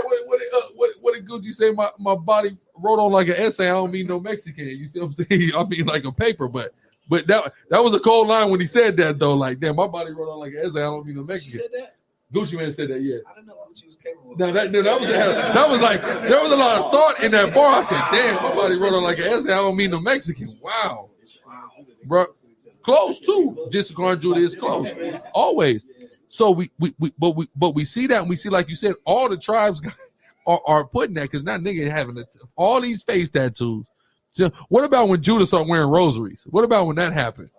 Oh, look at you niggas. Look at you niggas. I'm just saying, first off, you niggas aren't Catholics, nigga. We're a Catholic. What are y'all doing? You see what I'm saying? That was but see, all the try. Go ahead, Hot. Say too, man. The Aztecs, basketball courts. The basketball, Aztecs invented basketball. Exactly. And certain other, like Gad, I think, with lacrosse, soccer, you know, things like that. That's, we're the salt of this earth, man. That is clear. Right? Aside. Read that from me. Genesis 37:23. And it came to pass, when Joseph was come unto his brethren, that they stripped Joseph out of his coat of many colors that was on him. Grimy nigga. Go ahead. And they took him and cast him into a pit, and the pit was empty. There was no water in it. And they sat down to eat bread. Just think about this. People who want to kill their brother. That's us. People who want to kill their brother. That's our people. Right? Go ahead. And then sat down and just eating. And just ate. As a little brother. We talking about niggas that kill niggas. I just heard somebody say that. I kill a nigga, eat some Captain Crunch or something like that. Like, but what that's us. When he said it was really eat some chicken? The Elder Tahar. Yeah. I know some niggas who'll blow you away. Eat some chicken fried rice after. Go ahead. It says, and they sat down to eat bread, and they lifted up their eyes and looked, and behold, a company of Ishmaelites came from Gilead. Here come the Arab. Go ahead. With their camels bearing spicery and balm and myrrh. You know Ishmael got to sell something. Yeah. That's not a new thing in the earth. Ishmael got something for sale. Go ahead. Going to carry it down to Egypt. And Judah said unto his brethren, what profit is it if we slay our brother and conceal his blood? We shouldn't kill him. We could do something else well. Right? Go ahead. Come and let us sell him to the Ishmaelites. Let's sell him. So this is for all you Israelites out there that go, when the white man goes, what about the black people that sold black people? And you go, no, the Hamites sold the Israelites. Please stop. Please stop doing that. The Israelites been selling Israelites as long as there's been Israelites, as we can clearly see here. Israelites been selling Israelites as long as there's been Israelites. That just has nothing to do with a white person and what they have to say, and their judgment and their role in our slavery and captivity. Go ahead, Just to stop his shop. Mm-hmm. They did it because they were hating them. So we got a group of people that's hating on their brother that want to kill him because the nigga shining so hard. That sound like us. On top of that, it's still spiritual though too that happened. You know what I'm saying? Because he wouldn't have sold him. It's all part of the plan, right? It's all part of the plan, right? Go ahead. Hey, yo, Shemai, man. Everybody talking. Okay. Yeah. Okay. We got to keep it down because he's got this mic and it's picking up everything, right? Go ahead. Go ahead, Asad. What? The account of Joseph and then the account of Benjamin. Okay. Did we finish the account of Joseph? No. No. All right. Genesis 37 again. It says, and Judah said unto his brethren, what profit is it if we slay our brother and conceal his blood? Read on. Come and let us sell him to the Ishmaelites, and let not our hand be upon him, for he is our brother in our flesh, and his brethren were content. Right, and they were all right, cool. We finna sell him. We not finna, at least he's finna live, and we finna make a little something off it, but also he gonna be out of our hair, right? Evil niggas, right? But Judah still cared for the life of his brother at least, right? Yeah, now give me that with Benjamin. Particularly what Benjamin do you want? When Joseph asked, nigga, go get Benjamin. Okay. Mm-hmm. Okay.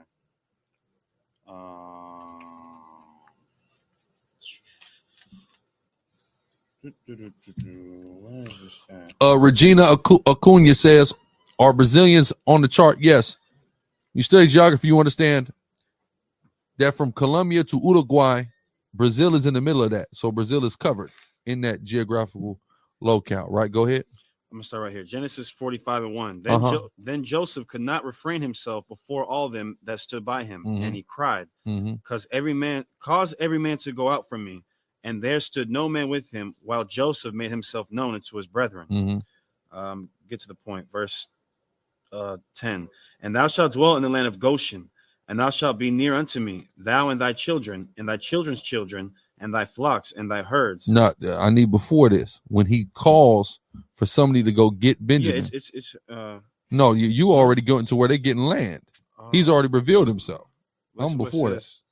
Okay.